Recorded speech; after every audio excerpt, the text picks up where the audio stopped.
Learn TO Lead Civil Air Patrol Cadet Programs Volume 1 Personal Leadership Character Air Force Traditions Leadership Theory Communications Critical Thinking Be the change that you want to see in the world.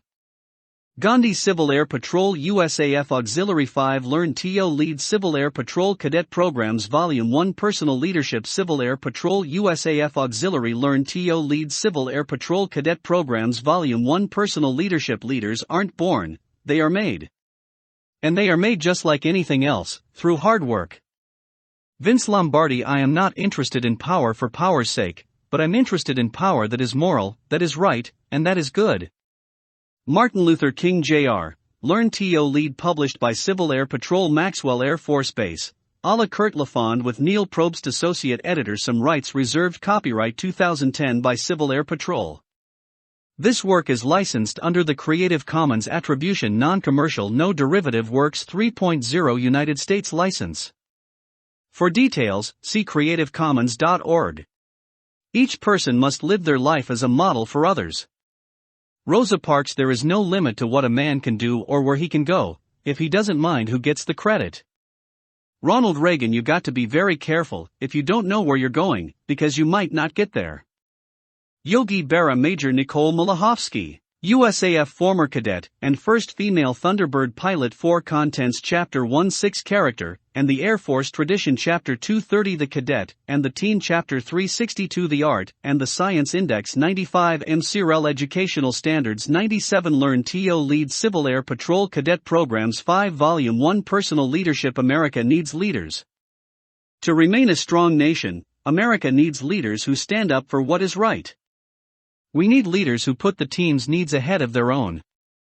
Our nation will always face problems, so we need leaders who think creatively. And we need leaders whose skills of persuasion motivate others to follow their lead. Leaders propel America forward. Without leadership, even the most technologically advanced military will stumble, as will every school, business, and squadron, every church, club, and family. America's continued success depends on today's young people becoming the leaders we need them to be. Chapter Goals 1. Defend the idea that character is a prerequisite for leadership. 2. Develop an understanding of and appreciation for Air Force leadership traditions.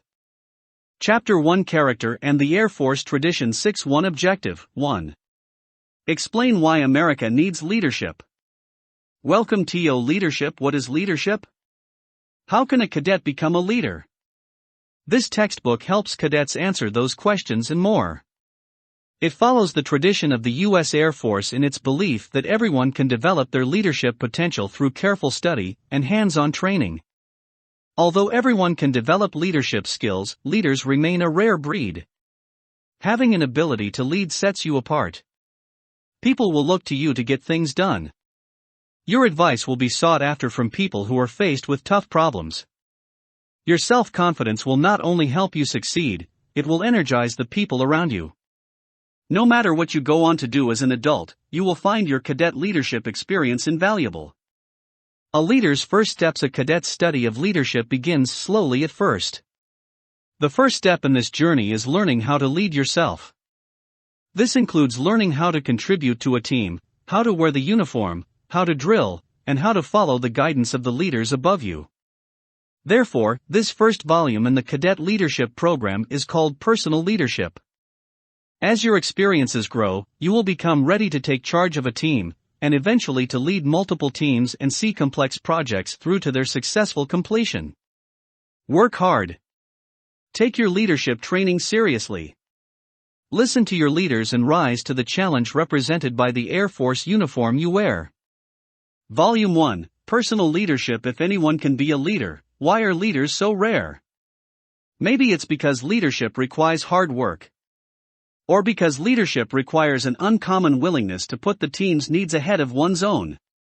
7. Introduction. America needs leaders. Welcome to leadership. Leadership begins with character, the warrior spirit, the core values, awareness, discipline, and attitude, the cadet oath, the Air Force tradition, military customs and courtesies, the uniform drill and ceremonies, the chain of command. Conclusion. Source of leadership. A person's leadership ability comes from two sources: their natural talent and their leadership education, training, and experience. One chapter outline. In this chapter you will learn about study tips. Pay special attention to the objectives listed throughout the chapter. They identify what we want you to learn. If you're comfortable responding to the objectives, you should earn a high score on the chapter test. Leadership begins with character. Any study of the art of leadership should begin with its most important element, character. A good leader leads by example. How a leader acts is infinitely more important than how he thinks or what he says. Leaders take their character seriously and are guided by what the Air Force calls the warrior spirit. The warrior spirit objectives, 2. Explain what a warrior is in the context of the warrior spirit. 3. Describe the hallmarks of the warrior spirit. 4. Identify 3 benefits of having a warrior spirit. The warrior spirit is a condition of the heart. 2. The Air Force describes it as tough-mindedness and tireless motivation. A warrior is someone whose strong character enables them to make sacrifices for the team and achieve their long-term goals. Warriors defend something valuable, their personal honor. Having a warrior spirit means that you make a promise to yourself that you will not lie, cheat, or steal, even if everyone else commits those wrongs. Why does the warrior spirit matter? Like a muscle, the warrior spirit grows stronger as you exercise it. By overcoming small challenges in your daily life, you strengthen your character so that when something unnerving happens to you one day, you'll be ready for it emotionally and spiritually. Some of the benefits of striving for a warrior spirit include 3. Clear conscience. Break promises and soon you'll see yourself as being a liar. Guilt will weigh you down. Having a warrior spirit means your conscience is clear. You'll enjoy freedom from shame and embarrassment, and you'll take pride in your actions. Good reputation. People who display a warrior spirit build good reputations. They earn trust and respect by doing the right thing, and their leaders take note. A good reputation opens doors that are closed to people whose sense of honor is questionable. 8. The strength of one. How much easier it is to conquer a whole people than to conquer a single individual. Seneca, for BCE 65 CE, environment of trust and respect. If you and the people around you display the warrior spirit, you will be creating an environment of trust and respect. This translates into a life that is less stressful and more rewarding. Friendships will be stronger. You and the people in your circle will be more successful because the warrior spirit is motivating everyone to do their best. The core values objectives, 5. Describe what core values are. 6. Identify and describe each of CAP's 4 core values. 7. Defend the idea that a cadet's character ought to be held to a high standard. The warrior spirit comes down to doing the right thing. But what is that thing? Which values should we give priority to so that our lives are honorable? Borrowing from the Air Force, Civil Air Patrol has identified 4 core values to guide every cadet and officer. What are core values? The core values are the 4 basic qualities CAP expects all members to display at all times: integrity first, volunteer service, excellence in all we do, and respect. They are to guide how we live and perform CAP missions. Our success in everything we do hinges on how well we embrace the core values. Simply put, the core values are the price of admission to CAP. List every great quality you want to see in a cadet or in a leader.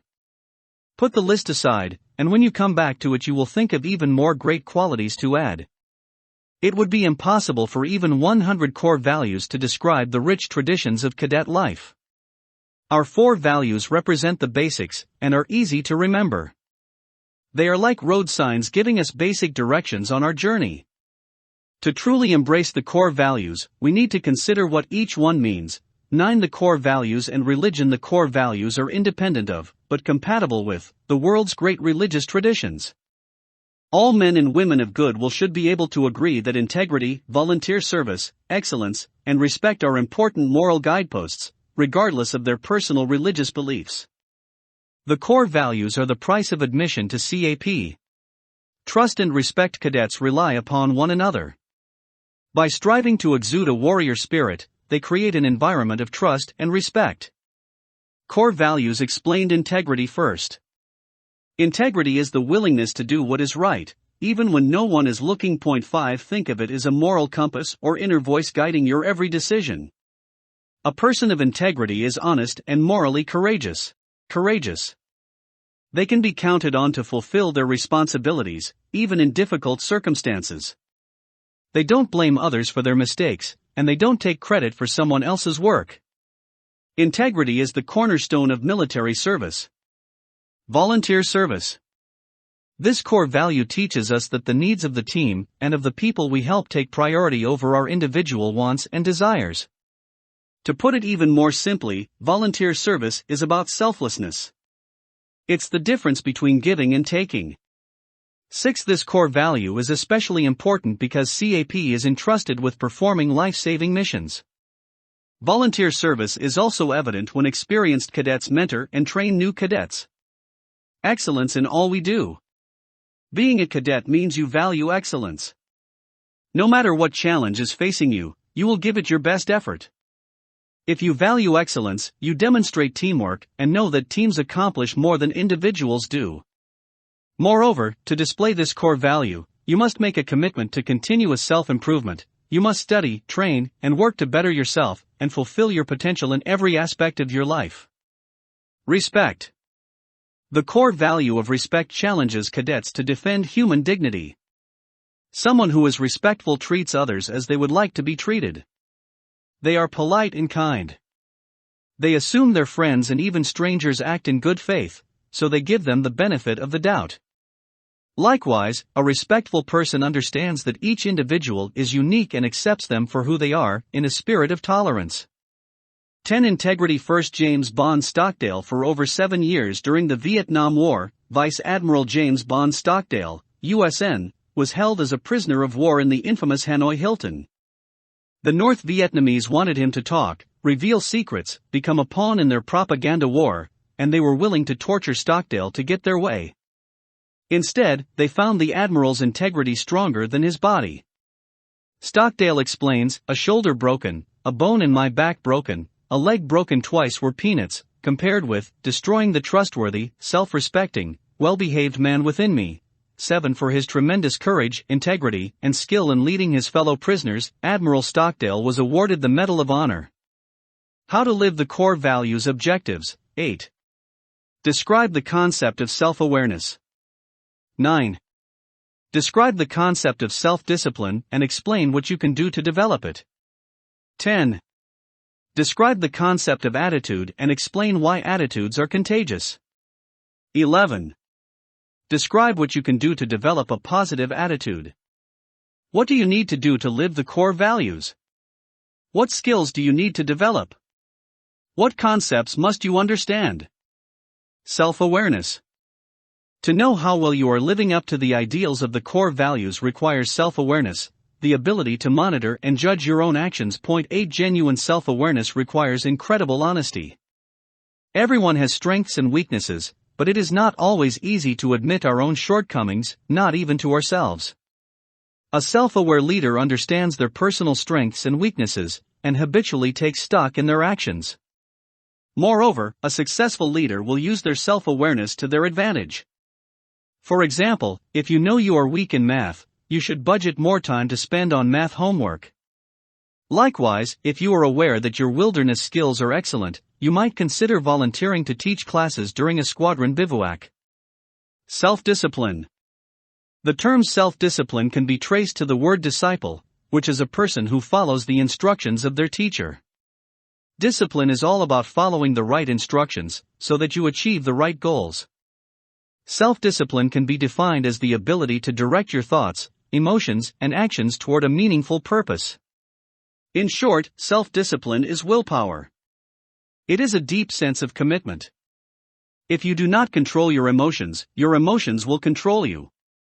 9/11 Self-awareness and leadership feedback. Leaders will meet with you to discuss how you are performing as a cadet. You'll be asked to describe what you are doing well and what leadership skills you're trying to improve upon. Participating in such an exercise will help you strengthen your sense of self-awareness. Self-discipline. One way cadets develop self-discipline is through drill and ceremonies. Recognizing this, a self-disciplined leader thinks before they act. They choose to resist sudden impulses in order to fulfill their long-term goals. A disciplined leader remains cool and collected, even in a heated debate. How can you develop your self-discipline? Cadets learn self-discipline on the drill field and by wearing their uniform to exacting standards. Other ways to increase self-discipline include strengthening your work habits. On a regular basis, try to do something that is necessary, but not fun. 10. Search for a challenge, something you want to achieve, but which might be a bit beyond your grasp, and go for it. Through self-awareness, you monitor your actions. Self-discipline takes that idea a step further by enabling you to change your behavior, so that it is aligned with your long-term goals. Self-discipline is especially important for a leader because if you cannot lead yourself and control your actions, how can you be trusted to lead others? Attitude. The state of mind that lies behind your every action is called attitude. Point 11. Your attitude affects how you see the world. To the person who has a negative attitude, the world is full of problems and nothing ever goes right. Every day begins with dread. Likewise, no problem is insurmountable to the person who maintains a positive attitude. They control their thoughts and feelings rather than allow negativity to imprison them. Although attitude is something that exists in your mind, it is visible to the people around you. Facial expressions, gestures, posture, and tone of voice reveal your attitude. The care you put into preparing your uniform displays your attitude as well, as do your test scores, class participation, and the overall quality of your work. 12. Attitude. Lou Gehrig, they called him the Iron Horse. His record of playing in 2,130 consecutive baseball games stood for more than 50 years. And yet, when Lou Gehrig was just 37 years old, doctors diagnosed him with ALS, a fatal condition affecting his nervous system. Lou knew he would die soon, and his last days would be spent in agony. What was Lou's attitude? Did he show anger toward his disease? Did he resent his lot in life? Did the Iron Horse seek pity? Did he give up? Lou's answer demonstrated he still had the heart of a champion. Fans, he told a sold-out Yankee Stadium, "You've been reading about the bad break I got. Yet I consider myself to be the luckiest man on the face of the earth." If you cannot lead yourself, how can you be trusted to lead others? It is especially important for leaders to maintain a positive attitude because all attitudes, good and bad, are contagious. In sports, the concept of the home field advantage illustrates this point. As fans cheer, their enthusiasm inspires their team, whose performance increases as a result. Young leaders, like CAP cadets, often find that a positive attitude opens doors. If your attitude is positive, people know they can work with you. Disputes may arise, but you will not become surly. For this reason, a person whose attitude is positive will frequently be selected for prestigious jobs and other opportunities over brighter, more experienced candidates whose attitudes are poor. How can you develop a positive attitude? A positive attitude begins in the realization that attitude is a choice. You can choose to be positive, or you can choose to be negative. 12. Good attitudes arise from understanding. 13. If you understand the reason for drill or wearing a uniform or any other aspect of cadet life, CAP's rules and standards will be more meaningful to you. With understanding comes appreciation, and with appreciation comes a positive attitude. Choose to be positive. Look for the good in every situation. A positive attitude will carry you through life's challenges. Leaders are accountable. Everyone must answer for their actions, regardless of their rank. Even the president is accountable to the American people. CAP's core values are moral signposts guiding you on your journey. Because each of us is human, no one is expected to perfectly embody the core values. Still, there are consequences for those who ignore them. Cadets who are dishonest, uncooperative, sloppy, and disrespectful have no place in CAP. Leaders who abuse their authority and the special trust placed in them will be held accountable. 13. Attitude. All attitudes, good and bad, are contagious. Your attitude affects your team's attitude. No one is expected to perfectly embody the core values, but there are consequences for those who ignore them. I pledge that I will serve faithfully in the Civil Air Patrol Cadet Program, and that I will attend meetings regularly, participate actively in unit activities, obey my officers, wear my uniform properly, and advance my education and training rapidly to prepare myself to be of service to my community, state, and nation. The Cadet Oath Objectives. 12. Explain what an oath is. 13. Recite the Cadet Oath from memory. 14. Describe what the Cadet Oath means, in your own words. What is an oath? An oath is a solemn promise. Oaths are usually made in public and involve promises that serve a public good. When you swear an oath, you put your personal honor and reputation on the line. When someone has a serious responsibility to fulfill, we need to hear them acknowledge the importance of their duties. When you testify in court, you swear to tell the truth. When the president assumes office, he or she swears an oath. Members of the military swear an oath when they enlist or are commissioned. Likewise, CAP cadets have an oath of their own. An oath of high ideals. The Cadet Oath symbolizes how serious cadets are about becoming leaders. Cadets are expected to be able to recite the Cadet Oath from memory. More importantly, you will need strength of character to live up to its noble tenets. 14. When you swear an oath, you put your personal honor and reputation on the line. A source of pride. Reciting the Cadet Oath is one way for even the youngest cadets to show their enthusiasm for being part of something larger than themselves. The Cadet Oath. I pledge that I will serve faithfully in the Civil Air Patrol Cadet Program. Being faithful means being true and doing what you say you will do. In this first line of the oath, you are saying that you understand what you are getting yourself into by joining CAP, and that you are freely choosing to become a cadet. And that I will attend meetings regularly. While you may need to miss a few meetings once in a while due to other commitments, you pledge to attend squadron meetings on a regular basis. Participate actively in unit activities. You promise to be enthusiastic about what cadets do. You're joining CAP because you are looking forward to great activities, and naturally you intend to take part in them. Obey my officers. Here you acknowledge you don't have all the answers. You realize there are people who have more experience than you, and you'll follow their guidance.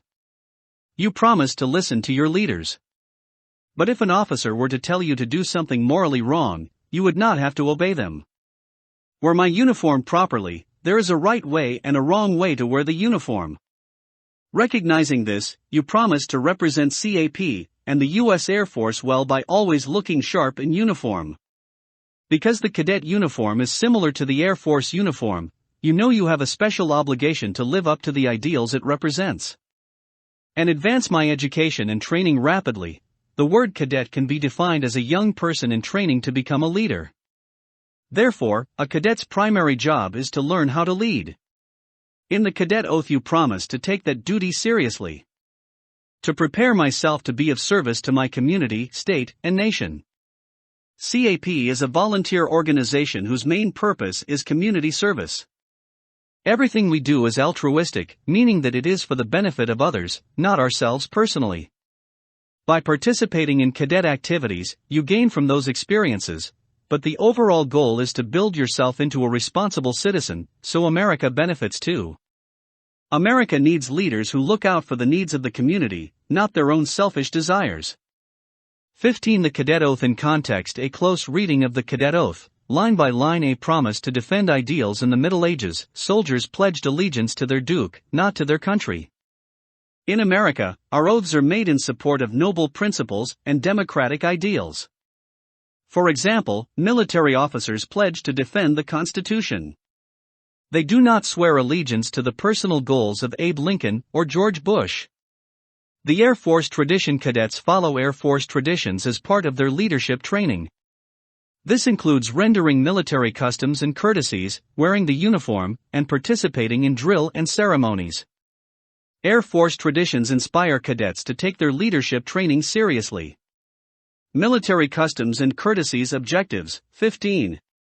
Identify what is the root of all military customs and courtesies. 16. Explain why rendering customs and courtesies is not a mark of inferiority. 17. Describe how customs and courtesies affect team spirit. 18. Describe the origins of the salute. 19. Outline basic rules for rendering common military customs and courtesies. The salute. Addressing adults as Mr. or Mrs. coming to attention when an officer enters the room. Shaking hands when meeting someone. These are all examples of customs and courtesies. They are small but important expressions of politeness and mutual respect. Customs and courtesies are found in society at large, but are especially important in the Air Force and CAP traditions because they reinforce the core values. The foundation of military courtesy rooted in politeness. All military customs and courtesies are rooted in basic politeness and respect. When a cadet salutes an officer, the cadet is showing that they respect the officer's position and authority. Likewise, when an officer returns a salute, they show they respect the cadet as a valuable member of the team. 16. The salute is a sign of mutual respect. It is never a mark of inferiority or humiliation. Never a mark of humiliation. Military customs and courtesies are never a mark of inferiority or servility. They do not say that one person is better than the other. Saluting or coming to attention for an officer is not a form of humiliation but of pride. Imagine how much kinder American society would be if everyone displayed the sense of respect toward one another that is symbolized by the military salute. Teaching tools. In the cadet tradition, military customs and courtesies are valued teaching tools. Cadets strengthen their self-discipline and maintain a positive attitude by habitually and cheerfully rendering customs and courtesies. Moreover, they illustrate in a positive way how cadets differ from ordinary youth. Customs and courtesies build team spirit. History. Military customs and courtesies have developed over centuries. Theirs is a fascinating history. The salute, for example, has its origin in another time, when kings ruled, knights wore armor, and courtly manners flourished. It was the age of chivalry. The etiquette of the day dictated that should two friendly knights meet, each would raise the visor of his helmet, show his face, and pay proper respect to the other. Since both knights were completely clad in steel, they could recognize each other as friend or foe by the distinctive emblems and devices on their armor, another custom that still lives. Etiquette also decreed that the knights salute with their right hands. The right hand was the sword hand, raising it was a sign of trust.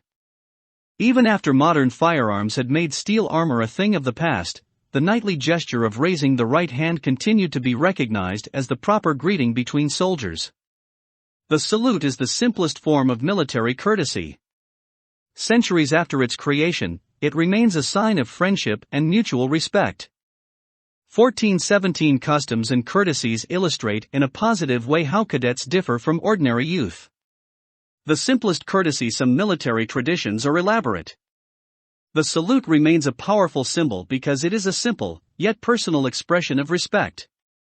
Basic rules for rendering military customs and courtesies. The salute when in uniform, cadets salute military officers, CAP senior members, and cadet officers higher in rank than themselves. Salutes are normally exchanged only outdoors. Indoors, salute officers only when formally reporting. The junior person initiates the salute a fair distance from the senior person such that the senior has time to return the salute. Offer a greeting such as, "Good morning, ma'am," when exchanging salutes. When in formation, do not salute. The commander salutes for you. When in doubt, salute. Anyone may render a salute at any time if they believe one is warranted. Coming to attention. It is customary for cadets to come to the position of attention when being addressed by an officer. If an officer who is higher ranking than anyone present enters a room, the first person to notice commands, "Room, attention." In a classroom or work environment, these customs are usually relaxed. Position of honor. The right is the position of honor. This stems from antiquity when warriors carried swords, usually on their right side. When walking with another cadet or an officer, it is customary for the junior person to walk on the left. Manners of address. 18 If speaking with a, address them in one of the following ways: Cadet Airman, Airman Jones, Airman Cadet NCO, Sergeant Jones, Sergeant Cadet Chief, Chief Jones, Chief Cadet Officer, Major Jones, Major Sir or Ma'am, Senior Member, Major Jones, Major Sir or Ma'am. Straight line, elbow to fingertips, middle finger touches outside corner of right eyebrow, hat visor, or glasses. With palm tilted slightly toward face, upper arm is parallel with ground, rest of body remains at attention. Make a good impression. What does your salute say about you? That you are proud or careless? That you are sharp or lazy? Hand moves up and down center of torso, reporting to an officer. When directed to report to an officer indoors, follow these steps. First, check your uniform. Look sharp when reporting. Approach the officer's door, knock twice, and wait for permission to enter. Proceed toward the officer and halt 2 paces from them or their desk. Salute and say, "Sir, Cadet, last name, reporting as ordered." Wait for the officer to return your salute. Remain at attention, unless instructed otherwise, as you conduct your business with the officer. When the meeting is over, the officer will say, "Dismissed." Come to attention, if not already, and take 1 step backward. Salute and wait for the officer to return the salute. Perform an about face, and exit the area. To report to an officer outdoors, follow the steps above, except, you will normally be wearing your cover hat. There will be no door for you to knock on. Simply proceed toward the officer, halt 2 paces in front of them, salute, and report as explained above. Introducing people. It is customary to introduce people when you believe they are meeting one another for the first time. When making an introduction, the junior person is introduced to the senior. For example, Captain Jones, this is Airman Smith. Airman Smith, meet Captain Jones. The people being introduced to one another might not have military grade. As a rule of thumb, younger people are introduced to older people. For example, Mom, this is my friend Sarah. Sarah, this is my mom, Mrs. Jones. Likewise, people who lack a formal title or position of responsibility are introduced to those who do. For example, Mayor Smith, may I introduce Emily Jones? Emily, meet Mayor Smith. Of course, it is polite to offer a firm handshake when making someone's acquaintance. 19173459 reporting to an officer 268 enter knock knock 2 paces at ease, Cadet. I want to talk with you about, thank you, you are dismissed. Ma'am, Cadet CU RRSY reporting ordered. The uniform objectives, 20. Describe what usefulness the uniform has as a leadership training tool. 21. Explain why the concept of image is important when wearing the uniform.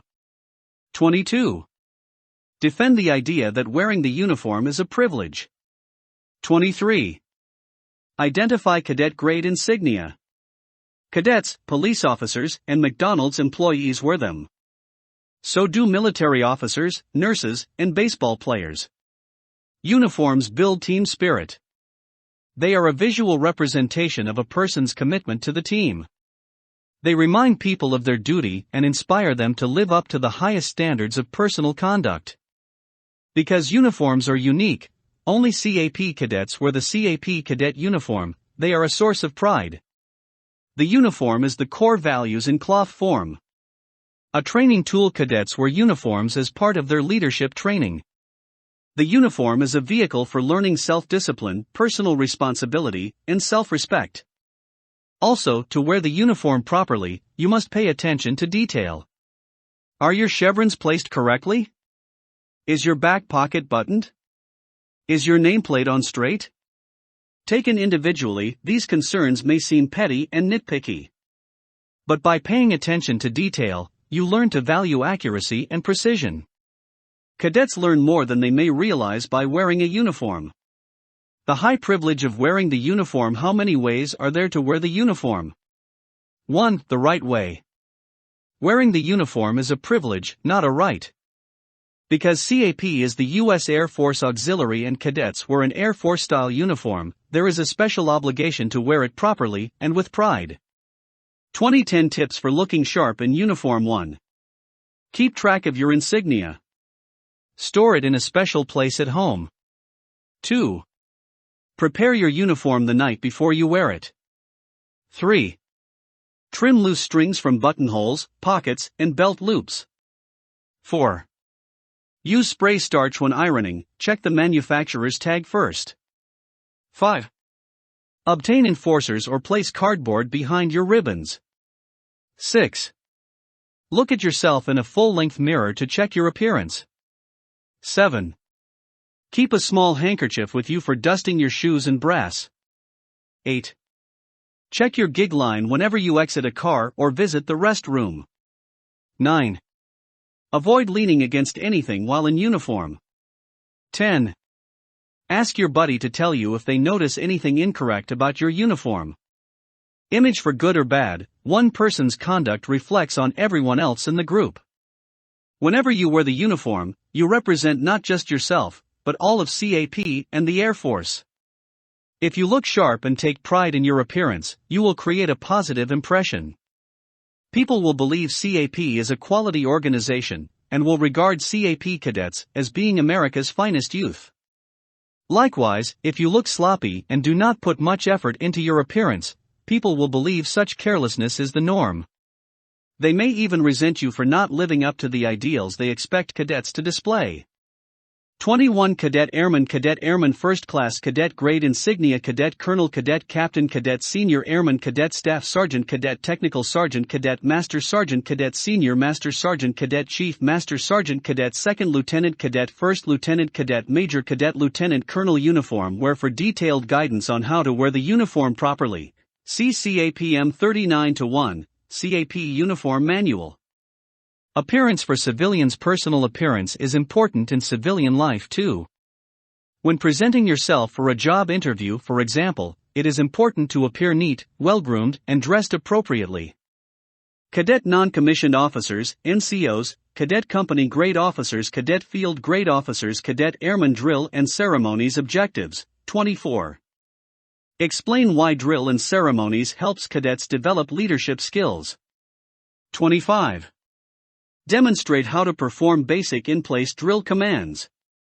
Through drill and ceremonies, cadets develop teamwork. A unit's performance on the drill field is a measure of the cadet's sense of self-discipline. And because drill requires attention to detail, the cadet's commitment to the core value of excellence is also on display. For these reasons, drill and ceremonies have been part of the cadet and Air Force traditions for generations. You can tell a lot about a cadet unit's attitude and state of training simply by watching them drill. What is the best way to learn drill? One step at a time. New cadets begin their training with in-place movements. Mastering the position of attention is an important first step. Gradually, more complicated movements are introduced. Eventually, cadets learn how to lead the flight in drill and command squadron formations. Training in color guard procedures and the manual of arms is also available. Eventually, as a cadet officer, you will learn how to command full-scale parades that include elaborate rituals and honors. 22 Drill team. On the drill field, you are not just an individual, but part of a unit. Drill teaches cadets to value teamwork and precision. Training requirements. As part of your study of this chapter, you will be tested on your ability to perform the following drill and ceremonies commands. Experienced cadets will train you. For details on these commands, see the Air Force Drill and Ceremonies Manual at capmembers.com/drill. From the Air Force Drill and Ceremonies Manual, Chapter 3-1. Flight, Attention 2. Parade, Rest, at Ease and Rest 3. Left, Right, Face 4. About, Face 5. Hand, Salute 6. Present, ARMS in order, Arm 7. Ice, Right and Ready, Front, at the Halt, from the Air Force Drill and Ceremonies Manual, Chapter 4-8. Fall in 9. Fall out 10. Dress Right, Dress and Ready, Front 23. Watch the Air Force Honor Guard drill team perform, and you will be inspired. The drill team uses complex drill routines to showcase the professionalism that all airmen possess. Drill team members personify the core values. A standard 16-person performance features a choreographed sequence of show-stopping weapon maneuvers, precise tosses, complex weapon exchanges, and a walk through a gauntlet of spinning weapons. The drill team also executes an incredible 4-person performance centered on a stationary drill commander, flanked by team members, who simultaneously hurl their 11-pound weapons over and around the commander, performing a sequence of events unmatched by any other professional military drill team. Drill team members know they represent the entire Air Force. They are ambassadors in blue, and their standard is perfection. 15 Ambassadors in Blue. The U.S. Air Force Honor Guard drill requires attention to detail and measures a cadet's sense of self-discipline. Chain of command objectives. 26. Explain what a chain of command is. 27. Describe ways in which a chain of command promotes teamwork. 28. Describe what jumping the chain means and why it is to be avoided. 29. Identify the main elements of the CAP chain of command and place them in the proper sequence. Teamwork in action. No matter how talented the national commander is, a single individual cannot lead the Civil Air Patrol on their own. CAP is too big. Assistants in the form of region commanders, wing commanders, and squadron commanders aid the national commander by taking responsibility for their corner of CAP. This system, in which leaders are ranked one above the other according to their status, is known as the chain of command. More simply, the chain of command is the order of authority. It links the most junior cadet with every leader in CAP, all the way up to the national commander. One person is responsible. While teamwork is important, the chain of command is based on the belief that final responsibility for getting a job done ought to be assigned to a single individual. 16. The opposite of the chain of command is sometimes called leadership by committee, and has a negative connotation. If everyone on the committee is in charge, no one is in charge. If everyone shares responsibility for a project, no one is responsible. Benefits of having a chain of command. The chain of command is useful in many ways. It makes clear who is in charge. New people know they can go to their immediate superior if they have a question or an idea. Likewise, you can expect directions to come mainly from your immediate superior, versus several different leaders. The leaders in the chain of command have authority over the people in their unit, but with that authority comes responsibility. Therefore, 24 authority and responsibility are always linked. If you get one, you get the other. Another benefit of having a chain of command is that it reinforces the idea that everyone is accountable to another leader. When the chain is functioning properly, authority and responsibility will always be linked. If you get one, you get the other. The chain in civilian society. Although the term chain of command has a military connotation, most organizations use some type of leadership hierarchy. Teachers work for the school principal, who in turn works for the school superintendent. A grocery store manager works for a district manager and ultimately for the company president. Businesses, governments, schools, clubs, and even families follow some sort of chain of command. The chain in practice. The chain functions best when people resolve issues at the lowest possible level. 17. This ensures local leaders make the decisions affecting local issues. It also frees high-level leaders to focus on more important matters. Likewise, jumping the chain is to be avoided. This occurs when an individual takes an issue to a high-level leader, without consulting their immediate superiors. The principle goes both ways. High-level commanders generally do not give directions to low-level cadets. Instead, they pass their instructions down the chain. June 25-6, 1944, D-Day. It was the decisive battle in Europe during World War II, grimly, but honestly depicted in the movie Saving Private Ryan. Jen Eisenhower had spent 3 years planning the invasion. Now, his job was to sit and wait. Ike began D-Day with light reading. Maybe a book would calm his mind. After Breakast, Ike met with Field Marshal Montgomery. Monty had no news. After all, the fighting was miles away. It was lunchtime when Ike met with the press, but he had little news to share. Ike wanted information about the brave men storming Normandy's beaches as much as the reporters did. Ike spent the afternoon pacing. He was anxious for news to make its way up the chain to him. Eventually it was dinner time, and shortly after that, bedtime. The Supreme Commander did not issue a single command on D-Day. 18 Gen. Dwight D. Eisenhower. The chain of command in action. The latter. Think of the chain of command as a ladder. The wise person climbs and descends one step at a time. Each step represents a commander in the chain of command. Sure, in theory, you can skip a step and race up and down the ladder, but you're apt to hurt yourself in the process. 26 Know your chain. You are not expected to memorize all the information on this chart, but you should know where each position fits in the chain. Squadron Commander. First LT Lieutenant Call. Squadron Commanders lead CAP's hometown organization. Squadrons are regarded as the most important units in CAP. Group Commander Maj Lieutenant Call groups are optional units, usually found in large states. The group commander leads a handful of squadrons. Wing Commander Call. The wing commander leads all the groups and squadrons in a state. Region Commander Call. The region commander leads a handful of wings within a geographic area. National Commander Maj Gen. The national commander leads all CAP units. Cadet structure. See next page. Senior member positions in the chain of command. CAP Board of Governors created by the U.S. Congress. The BOG is a committee of Air Force, CAP, and community leaders who oversee and govern CAP. The American people. The people rule America is built on democratic principles. All public institutions, including CAP, are ultimately accountable to the American people. Chain of command simplified diagram. These simplified diagrams show the main positions comprising the chain of command. They include the grades people typically hold while serving in the various positions. The diagrams also outline some of the major duties of each position. It is not necessary to fill every cadet position. Your squadron's chain of command may vary slightly, depending on your unit's size and the ranks of its cadets. 27 Cadet Element Leaders. C/A1CC/TSGT Motivate cadets. Serve as a coach. Help cadets prepare for inspection. Help teach drill. Cadet Flight Sergeants. C/SSGT/CMSGT Motivate cadets. Lead cadets in drill. Instruct cadets in basic subjects. Help the flight commander lead the flight cadet. Flight commanders. C/2NDLTC/Captain Motivate cadets. Supervise the flight sergeant and element leaders and develop their leadership skills. Instruct cadets. Set goals and create plans for the flight cadet.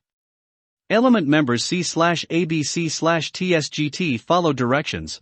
Display personal leadership. Senior member structure. See previous page. Cadet commander. C/Maj. C/Call Motivate cadets. Supervise the flight commanders and first sergeant and develop their leadership skills. Set long-term goals for the squadron.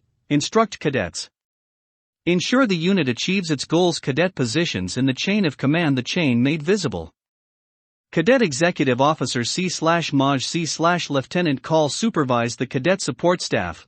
Manage the Cadet Corps' administrative programs. Cadet First Sergeant. C/MSGT. C/CMSGT Motivate cadets. Supervise the flight sergeants and all junior cadets in the squadron. Assist the commander with inspections. Lead drill and ceremonies. Assist the commander with morale and discipline. Cadet Deputy Commander. C/Maj. C/Lieutenant Call. Supervise and mentor the flight commanders. Assist the commander in leading the squadron. Take charge of the squadron in the commander's absence. Not in the chain. Notice that the cadet first sergeant, executive officer, and deputy commander are not in the basic cadet's direct chain of command. 1. What is a warrior? What do they defend? P. 5.2. Name the 4 CAP core values. P. 6.3. Which core value can be described as doing what is right, even when no one is looking? P. 7.4. Which leadership term is defined as the ability to direct your thoughts, emotions, and actions toward a meaningful purpose? P. 8.5. Attitudes are said to be contagious. Why is this so? P. 10.6. Why does society use oaths? What does it mean to swear to an oath? P. 11.7. What is the root of all military customs and courtesies? P. 13.8. Are military customs and courtesies supposed to make new cadets feel inferior? Why? P. 14.9. Is a cadet's appearance important? What, if any, effect does how you wear the uniform have on CAP? P. 18.10. What does it mean to jump the chain of command? Should jumping the chain be encouraged or avoided? P. 22. Conclusion. Character. It is a prerequisite for leadership. How can a dishonest person be trusted to lead? Leaders must lead by example. We expect them to live the core values. This requires self-awareness, self-discipline, and a positive attitude. One's character is reflected by their actions. Therefore, CAP leaders must respect Air Force leadership traditions. Put simply, a leader wears the uniform with pride. They follow the chain of command. They are proficient in drill. and they habitually and cheerfully render military customs and courtesies. Any cadet who works hard to live the core values and respects Air Force traditions has the potential to become a good leader. 28 study tips. Use this review quiz to help you study. Also pay special attention to the objectives listed throughout the chapter. They identify what we want you to learn. If you're comfortable responding to the objectives, you should earn a high score on the chapter test. Review quiz. Endnotes 1. U.S. Air Force, AFDD 1-1, Leadership and Force Development, U.S. Air Force, 2006, 6. 2. General John Jumper, IBID 1. 3.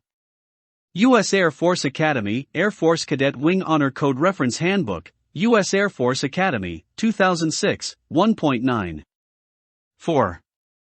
AFDD 1-1, 4. 5. U.S. Air Force, United States Air Force Core Values, Little Blue Book, U.S. Air Force, 1997. 6. IBID 7. James Bond Stockdale, Courage Under Fire, Testing Epictetus's Doctrines in a Laboratory of Human Behavior, Palo Alto, Hoover Institution, 13. 8. Daniel Goleman, What Makes a Leader, Harvard Business Review on the Mind of the Leader, Boston, Harvard Business School Press, 2005, 103. 9. John C. Maxwell, The 17 Essential Qualities of a Team Player, Nashville, Nelson, 2002, 58. 10. IBID 61. 11. Air Force JROTC, Leadership Education I, Boston, McGraw-Hill, 2005, 48. 12. Maxwell, 58. 13. Air Force JROTC, 48. 14. Oregon National Guard, 2007, March 27, 2007, https://143.84.228.21/recruiting_site/salute.htm. 15. U.S. Air Force Honor Guard, U.S. Air Force, 2007, March 28, 2007. 16. U.S. Air Force, AFDD-1, Air Force Basic Doctrine, U.S. Air Force, 2006, 61. 17. IBID 66. 18. Stephen E. Ambrose, D-Day, June 6, 1944. The Climactic Battle of World War II, New York, Simon & Schuster, 1994, 483. Photo credits. Page 4. U.S. Air Force. Used with permission of Maj Nicole Malahovsky. 6. Civil Air Patrol 9. Cap 10. James Bond Stockdale Family, Media Kit 11. Cap 12. Unattributed 13. Cap 14. Cap 15. Cap 16. Cap 17. Cap 22. Cap 23. U.S. Air Force 25. U.S. Army 27. U.S. Air Force Academy 29. Cap 2930. Chapter Goals 1. Describe self-management skills that are essential to leaders. 2. Develop an understanding of how to listen actively and read critically. 3. Defend the idea that individuals can accomplish more as a team than they can on their own. Chapter 2. The Cadet and the Team 2. Volume 1. Personal Leadership. Cadets are leaders in training. Their history dates back to the 15th century, originating in the courts of French kings. 1. In Renaissance France, distinguished families would send their young sons to the palace where they would learn how to conduct themselves as gentlemen, leaders, and patriots. After gaining some maturity and experience, they won commissions as military officers. America rejects the rule of kings and queens, but has kept faith in cadets. Eager to cast off the ways of the old world, George Washington refused to allow people to address him as Your Majesty. How many other traditions of the European court would die? Not the noble rank of cadet. When it came time to establish the first American military academies, the old title cadet had retained its special dignity. In 1802, the first students at West Point proclaimed themselves cadets. Americans have always recognized something special in cadets, and are proud to support young people who take seriously their duty to themselves, their nation, and their futures.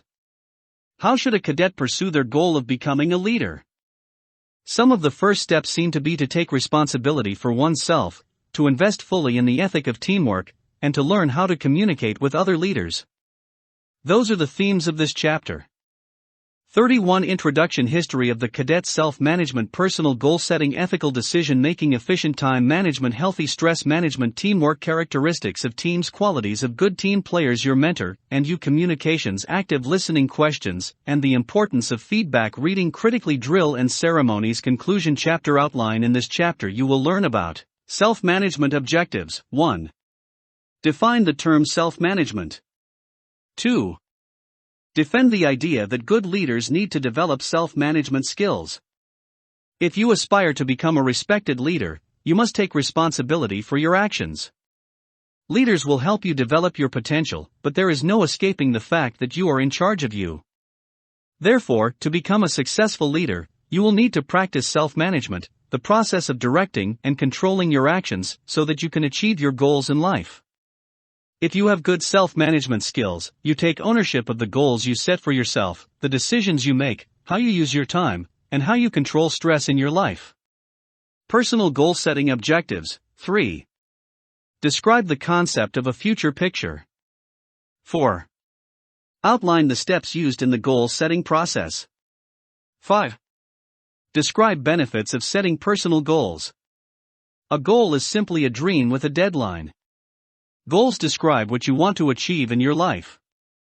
They are the destinations you hope to reach at the end of your journeys. Goals describe where you are going, they do not try to explain the less important details of how you will get there. Good leaders will set short, medium, and long-range goals for themselves, and use those goals as beacons to guide their every action. Future picture. One way to set goals for yourself is by imagining a future picture, a clear and compelling description of what you want your life to look like at some point in the future. Point 2 Your task as a leader is not only to describe that future picture, but to make sure all of your actions bring you a step closer to it. 32 What Alice learned about goals. Alice, which way should I go? Cat, that depends on where you are going. Alice, I don't know where I am going. Cat, then it doesn't matter which way you go. From Alice in Wonderland, leaders take responsibility for their actions. A goal-setting process. The best way to set goals is to work back from the future, not forward from the present. 3 Here are 6 steps to help you set goals. 1. Dream big. What do you want to do with your life? Go for it. Dreams are fuel for your goals. 2. Identify a specific goal and write it down. Dreams can be vague, but goals need to be specific. By expressing your goals in writing, you force yourself to state precisely what you want to achieve. 3. List the steps needed to reach the goal. What's the best way to eat an elephant? 1 bite at a time. Identifying the steps needed to reach your goal will make a seemingly huge project easier to achieve. 4.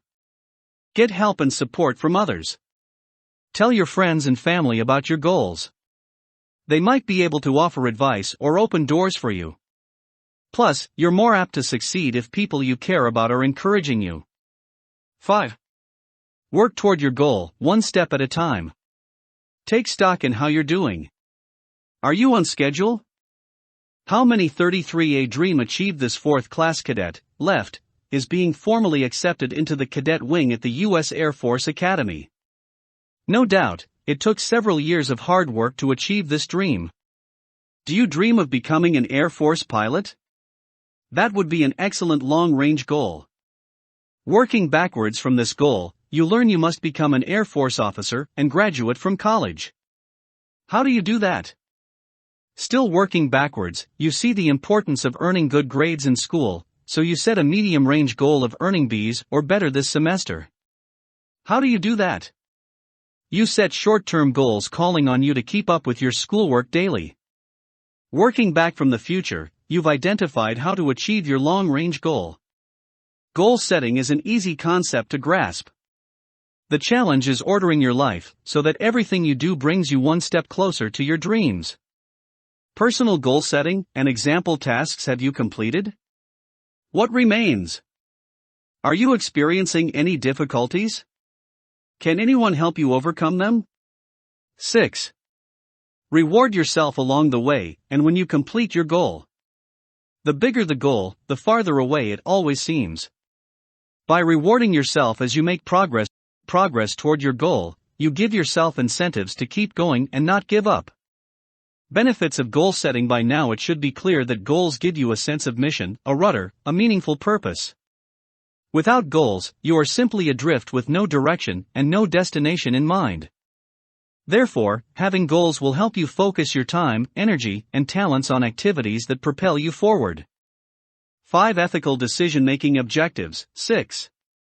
Defend the idea that leaders should follow a process as they make decisions. 7. Identify and describe the 7 steps used in the ethical decision-making process. How do leaders make decisions? Good leaders follow a decision-making process. If you were to bake a cake, you would follow a recipe. Forget an ingredient and your cake will come out wrong. Likewise, a decision-making process is useful because it helps ensure you won't overlook an important aspect of your problem.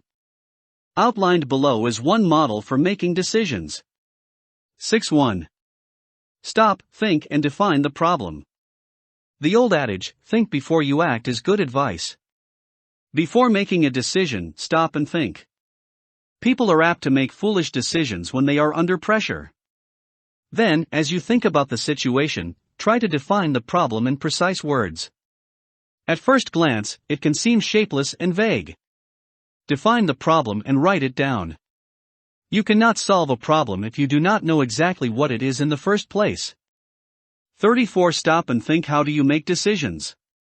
Do you stop and think, or are you a knee-jerk decision maker? Goals help you focus your time, energy, and talents. 2. Get the facts. Be sure you have adequate information to support an intelligent choice. You can't make good decisions if you don't know the facts. As you gather and consider the facts, be mindful of the difference between facts, opinions, and assumptions. 2 + 2 = 4. That's a fact. The B-2 Spirit is the world's greatest airplane. That's an opinion. Cadets who exercise regularly will pass the fitness test. That's an assumption. In the early stages of decision-making, it is easy for some information to seem factual when it isn't. 3. Brainstorm and list your options. Brainstorming is a method of generating a large number of creative ideas. 8. The key is to blurt out any idea that comes to mind, no matter how stupid it may sound. During this stage of the problem-solving process, do not judge possible solutions, just generate them. If you cannot think of more than 2 ideas, you're probably not thinking hard enough. If possible, seek help from people you trust because brainstorming works best when more than one person is involved. The goal of this step in the process is to build a list of possible solutions. 35 October, 1962. The Soviet Union places nuclear missiles in Cuba, just 90 miles off the coast of Florida. President Kennedy instantly realizes the missiles pose a terrible threat to U.S. security. Should he invade Cuba but risk nuclear war in the process? Should he allow the missiles to remain in Cuba and risk the Soviets thinking they can bully America? At first glance, these were Kennedy's only choices. It was an immensely stressful situation. But he and his team worked through a decision-making process. They were creative. They looked at the problem from every possible angle. As a result, they discovered a third option to solving their problem, a naval blockade that caused the Soviets to remove the missiles from Cuba. 7 Good leaders know how to solve problems. Leadership crisis. John F. Kennedy and the Cuban missiles seek help from others? Why would a leader want to involve other people in the decision-making process? Nuke on parade. An example of the type of missile the Soviets were placing in Cuba. If launched from Cuba, this missile could have reached a U.S. city in under 5 minutes. 4. Weigh your options. Consider the pros and cons of your possible solutions. As you look at each option, there may be no perfect solution. Each option is apt to have advantages and disadvantages. Try to imagine the consequences of each choice as best as you can. Consider how the decisions will affect stakeholders, people who have a stake in the solution. 5. Consider your values. Good leaders make ethical decisions that reflect their values. What if your decision was to be reported in the news? Would you be proud or ashamed? Consider how your best solution relates to the core values. This step in the process is important because leaders can become so focused on solving a problem that they forget that some solutions are morally wrong. 6. Decide and act. You now have a good amount of information to make an intelligent choice. But before you decide and act, pause if you can. Must you choose right away? If not, sleep on your decision. Talk with people you respect. Finally, decide and act. Having followed a decision-making process, you will have some peace of mind in knowing you have looked at the problem from every possible angle and are making the best choice you can make. 7. Re-evaluate the decision. How well is your solution working? Is it producing the results you want? Are you seeing any unintended consequences? Good leaders re-evaluate their decisions and change course if necessary. Reversing a bad decision is a mark of strength. As a new leader, you should refer to this model of decision-making and follow it step by step. With experience, you will naturally internalize this model, or one similar to it, which will allow you to make good decisions quicker and more instinctively. 36 questions leaders ask making decisions is what leaders do. It is a challenging job because there are many sides to even seemingly simple problems. Some questions leaders ask include: 9. When do I need to decide? Can I sleep on it? Who should I talk to before making my decision? Do I have all the information I need? Am I being too optimistic about my options? How do my possible solutions stack up against my long-term goals? How much do my possible solutions cost in time, money, and effort? Can I simply say no to this problem and walk away from it? What are the risks? What are some unintended consequences that could result from my solution? If I get the solution wrong, will the result be mildly annoying, inefficient, or utterly terrible? How sure am I about the facts? Am I the person who should make this decision? Avoiding the ethical trap objectives. 8. Define the term, ethical trap, and explain why leaders need to avoid it. 9. Defend the idea that good leaders motivate followers to live the core values. When making decisions, consider the core values. Leaders who make bad initial decisions often get caught in the ethical trap. 10. That is, their solution to a problem turns out to be unethical, and as a result, a secondary ethical problem pops up. Now instead of having one problem, they have two. Suppose you see a student cheat on a test, but do nothing. Another person sees this and thinks you and the cheating student are both cheaters, and may be working together. By not responding to the cheating in the first place, you've created another problem for yourself as people think you're a cheater too. This is the ethical trap. Studies show that when people are confronted with an ethical problem, they often do less than they believe they should do. 11. They find themselves in an ethical trap. Perhaps this happens because inspirational leaders are uncommon. If a leader models the core values and shows a high degree of moral courage, the team will be inspired to follow the leader's positive example. 37 June 17, 1972. 5 men are arrested in what appears to be a third-rate burglary of the Democratic Party headquarters at the Watergate Hotel in Washington. 2 years later, President Nixon would resign as a result of the scandal. Did Nixon participate in the burglary? No, but the president's top aides would testify that Nixon tried to cover up the dirty politics. He even fired the prosecutor who was investigating his administration's crimes. In the end, it was the cover-up that did Nixon in. For the first time in U.S. history, a president was forced to resign from office. Today, the word Watergate symbolizes corrupt leadership and abuse of power. Failed leadership. Nixon leaves White House in disgrace. Effective time management objectives. 10. Define the term, time management. 11. Explain why time management is an important skill for leaders. Goals are the starting point of effective time management, the process of organizing and using your time wisely. 12. Because time is the one resource you're always running out of. The clock ticks away seconds from your life that you'll never get back. Whether you reach your goals depends on how well you manage your time. Moreover, as a young leader in training, you need to develop good time management skills for yourself now, before you take on the increased burden of managing other people's time as well. Efficiency objectives. 12. Describe what it means to be efficient in terms of managing your time. 13. Describe ways leaders can become more efficient. Efficiency is a broad term describing how well a leader is making use of their time and other resources.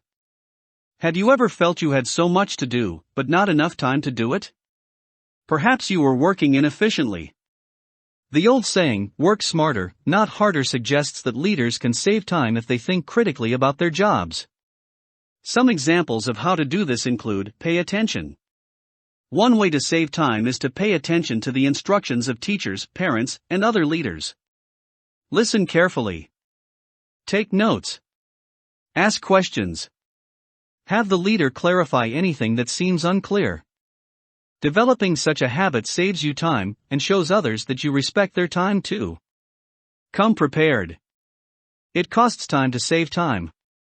Come prepared for the job at hand. This principle applies to school, CAP, and adult employment. For example, by 38, take notes. Listening carefully, taking notes, and asking good questions are fundamental habits in working efficiently. Spending a few moments reviewing your homework before class, you are better prepared to learn. Another example would be preparing your uniform the night before a CAP event, so you do not risk forgetting something that costs you more time in the long run. Focus on your goals. Not all work is productive. Effective leaders are always asking themselves, is this moving me toward my goal? Earlier, you studied the importance of creating a future picture. As a leader, devote yourself to those things that bring you closer to your future picture. Because young people often receive numerous opportunities, join CAP, play sports, take a part-time job, it is vital for them to say no to opportunities that distract from their goals. Do it right the first time. Haste makes waste. Working as fast as possible may seem like a time saver, but working too fast may result in your making so many mistakes you need to start over. The carpenter's old saying, measure twice, cut once, illustrates this principle. Put another way, it is wise to budget plenty of time to do a job right, rather than to rush. Sequence the work efficiently. Stuff the envelope before you seal the flap. Shower after you exercise, not before. Common sense often tells us there is a right way for doing a job. But with complicated jobs like assembling a jumbo jet or building a skyscraper, leaders need to think critically about how they sequence their work so that they use their time as efficiently as possible. Maximize uptime, limit downtime. While it is not possible or even wise to work every moment of the day, leaders want to maximize their uptime, the amount of time they are actually working. Likewise, leaders try to limit downtime, time spent waiting for the opportunity to work. Consider two ways of baking a cake. One option is to mix the ingredients, put the cake in the oven, wait for it to bake, and then clean up. The time spent waiting for the cake to bake is downtime. A second, more efficient option would be to start cleaning up while the cake is baking. Downtime can be transformed into uptime if leaders find ways to keep themselves busy. And of course, there is no substitute for determination, hustle, and hard work.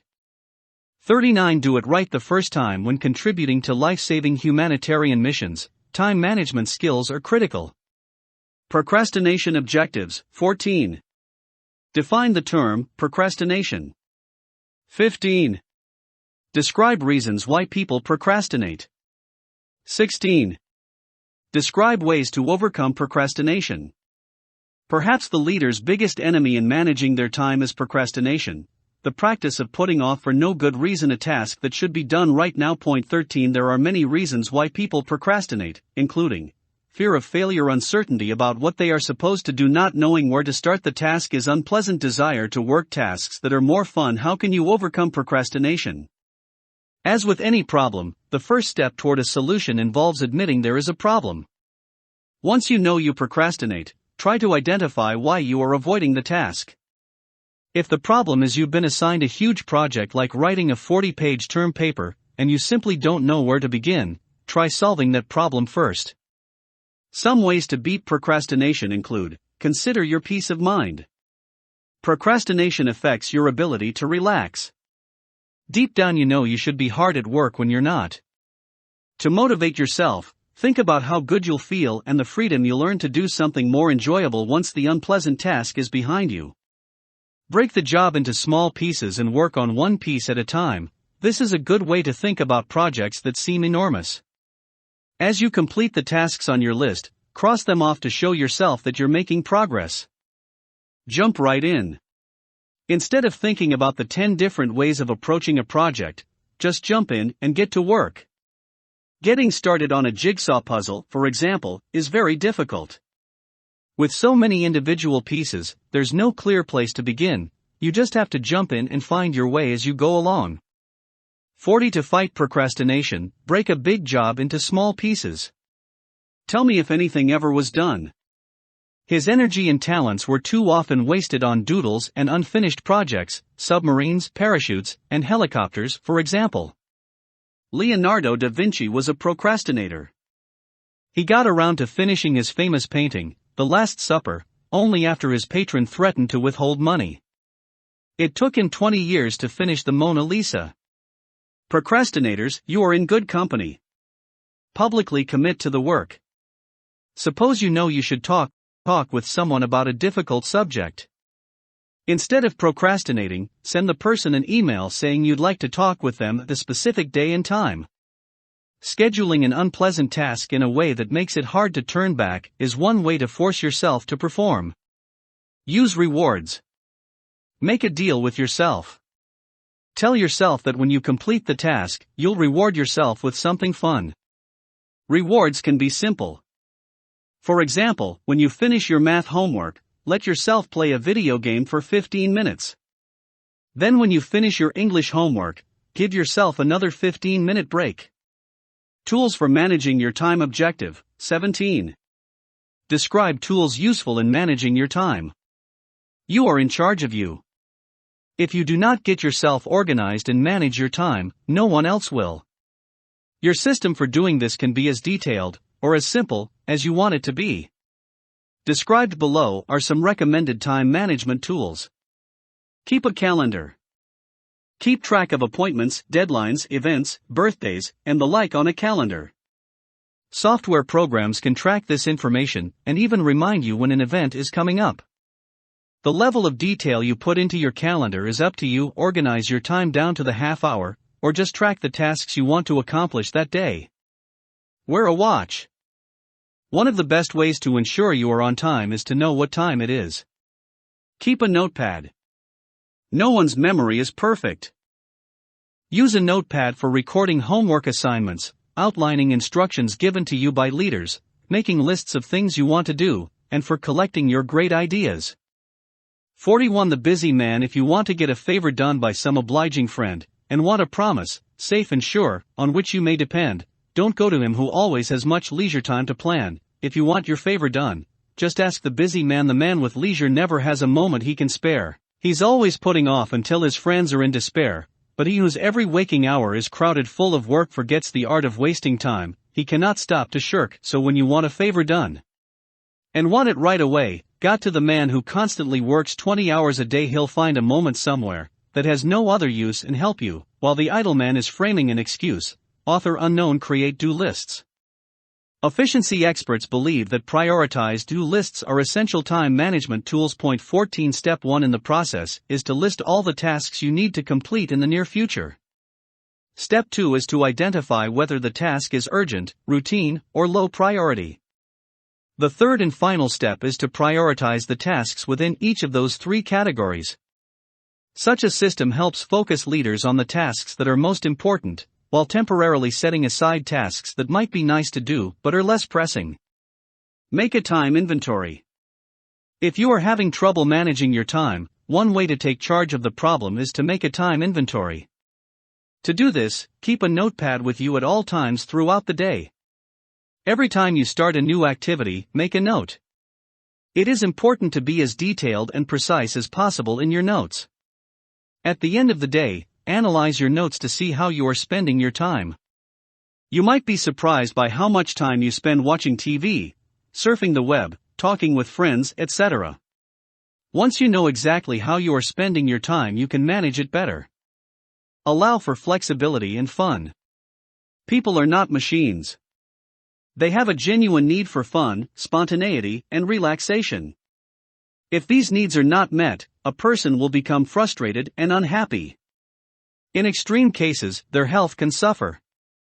When managing their own time and their team's time, leaders need to allow for rest and relaxation. Moreover, not having every moment of the day planned is a responsible way to save time for unexpected tasks.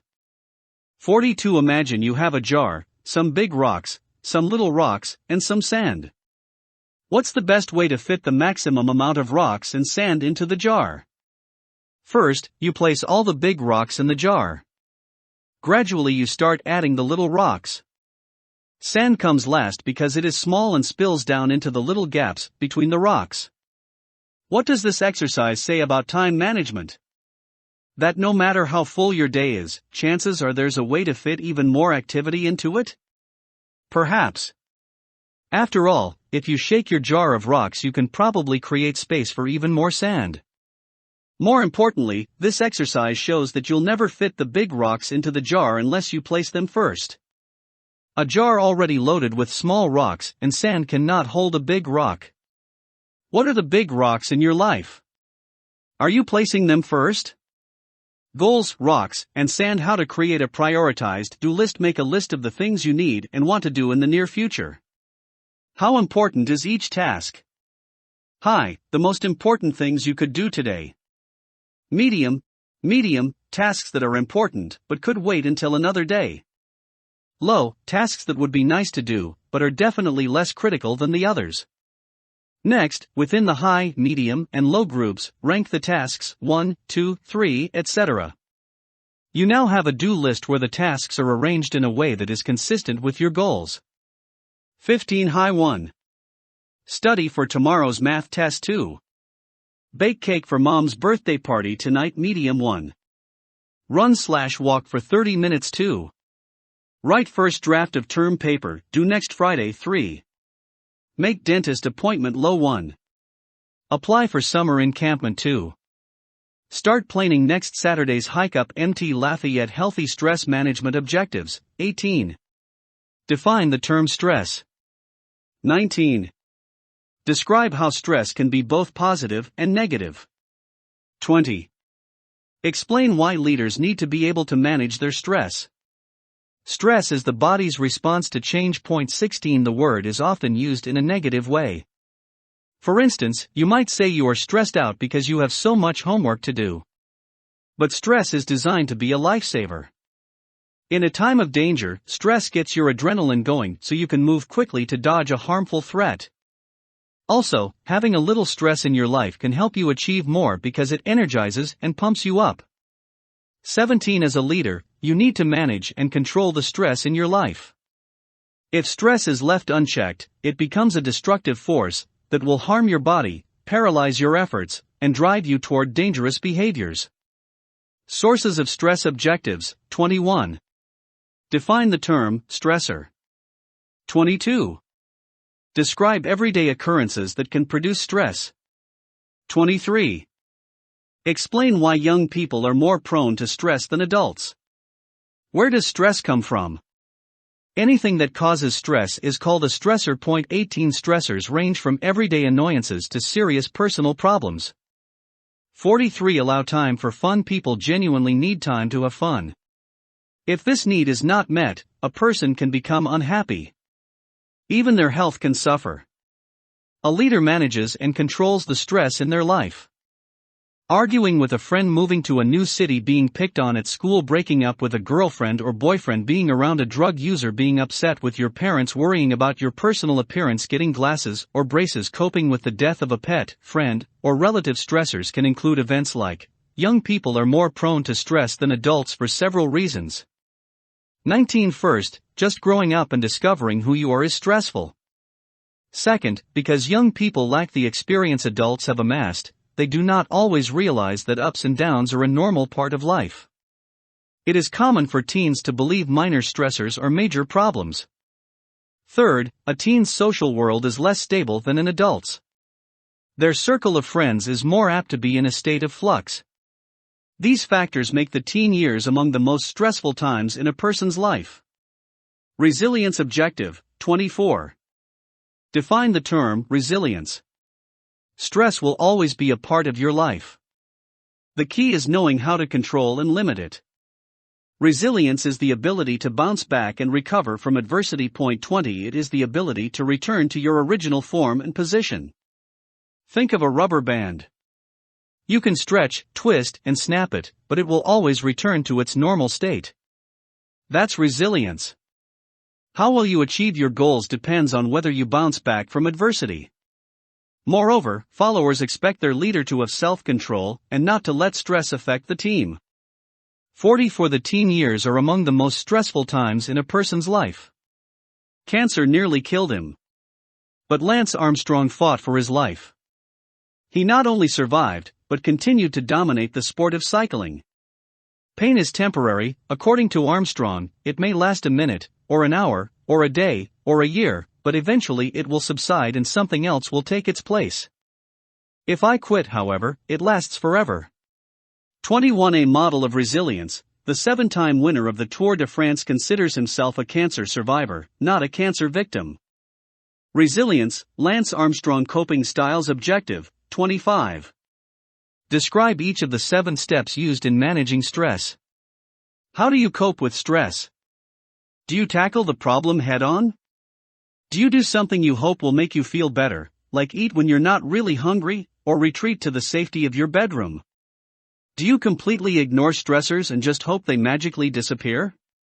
Described below are 7 ways to manage stress. 22. Try to resolve the problem. Ignoring a problem will not make it go away.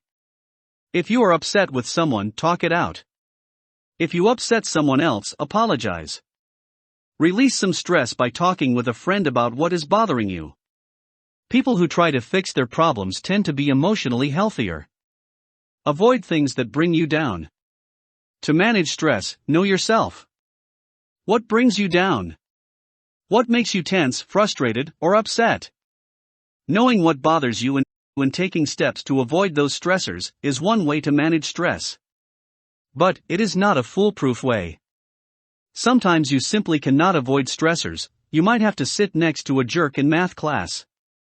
And of course, you do not want to avoid all forms of challenge in your life. Let some things go. Do you have the power to fix every problem you encounter? Probably not. Certain things are beyond your control: the weather, what others think of you, how much money your parents make, etc. People who waste their energy worrying about the things they cannot change do not have enough energy to fix those things they can change. Exercise. When you are stressed, your body is saying, run, so do it. Exercise is the most important part of a plan to manage stress. 23. If you are feeling angry, exercise is a great way to release those bad feelings. Do some rapid-fire push-ups. Sprint away your troubles. Plus, exercise will make you healthier overall, so you'll have more energy during the day and won't feel as crummy when stress does enter your life. 45. Exercise to beat stress. Sprint away your troubles. Exercise is the most important part of a plan to manage stress. Rely on your wingman who helps you look after your physical, mental, and spiritual fitness. Your wingman. In fighter pilot jargon, a wingman flies next to you in combat. In everyday life, a wingman is a friend who helps you make good decisions. It's the Air Force version of the buddy system. The wingman is absolutely indispensable, according to the legendary fighter ace, Gabi Gabreski. I look after my wingman, he looks after me. We work together. We fight together. 24. Pair up with another cadet. Be each other's wingman. Relax. Scientists say that your body's nervous system cannot be calm and in crisis mode at the same time. By practicing relaxation techniques, you can fool your body such that stress hormones stop firing and a relaxed feeling takes over. One way to do this is through controlled breathing. Just sit comfortably with your back straight and your feet flat on the floor. Close your eyes and simply focus on your breathing. Perhaps outside thoughts may intrude, but just ignore them 10 times in 10 seconds if you have to. 25. The goal is to turn off the thoughts racing through your mind so that you can slow down, give your mind a rest, and regain a measure of calmness. Eat well. Good nutrition is an important part of any healthy lifestyle. In contrast, junk food contains sugars and chemicals that excite and then depress the body. People who eat mostly junk food have highs and lows in their energy level, which harms their ability to manage stress. Sleep well. Sleep researchers believe teens require 9 to 10 hours of sleep per night. Too many teens do not sleep enough, which results in excessive daytime sleepiness. When you're tired, your health, school performance, brain power, and mood suffers. Uncoping styles. Objective 26. Describe the consequences of not being able to cope with stress in a positive way. People who lack coping skills lose their battles with stress. As a result, they are more apt to turn to drugs, believing that getting high will help them escape from stress, despite the obvious facts on how drugs ruin lives. Second, people who lack coping skills can find themselves in a pattern of failure. Stress affects their mood, which frustrates their ability to succeed in everyday life, and then those failures produce more stress. Third, coping skills are especially important for leaders. As a leader, your ability to exert self-control is always on display. If your team believes you cannot manage your own stress, they will lose faith in your ability to lead. 46. Yum. This cadet is about to enjoy a MRE or meal ready to eat. Knowing that a person's diet affects their ability to perform and manage stress, the military goes to great lengths to ensure troops receive the nutrition they need while in the field. Self-management is a prerequisite for leadership. A leader will lack the necessary skills for leading others if he or she cannot even care for themselves. Having good self-management skills means being able to control one's own goals, decisions, time, and stress. Teamwork. Self-management is important because it teaches you to lead yourself. But no man is an island. Being able to lead yourself is only a small part of leadership. As a leader, you also must learn how to work with others. Individuals form teams in the hope that together everyone achieves more. Characteristics of teams. Objectives 27. Define the term team. 28. Defend the idea that diversity makes a team stronger. 29. Explain how team members look to one another for leadership. 30. Describe why team spirit affects the team's ability to perform. 31. Define the term synergy. A team is a collection of individuals who are committed to working together to achieve a common goal. 26. They agree on what this goal should be and share a belief in how they should pursue it. Let's take a closer look at what makes a team a team. Team diversity. Because a team is comprised of individuals, everyone on the team is unique and brings their own special talents and personality.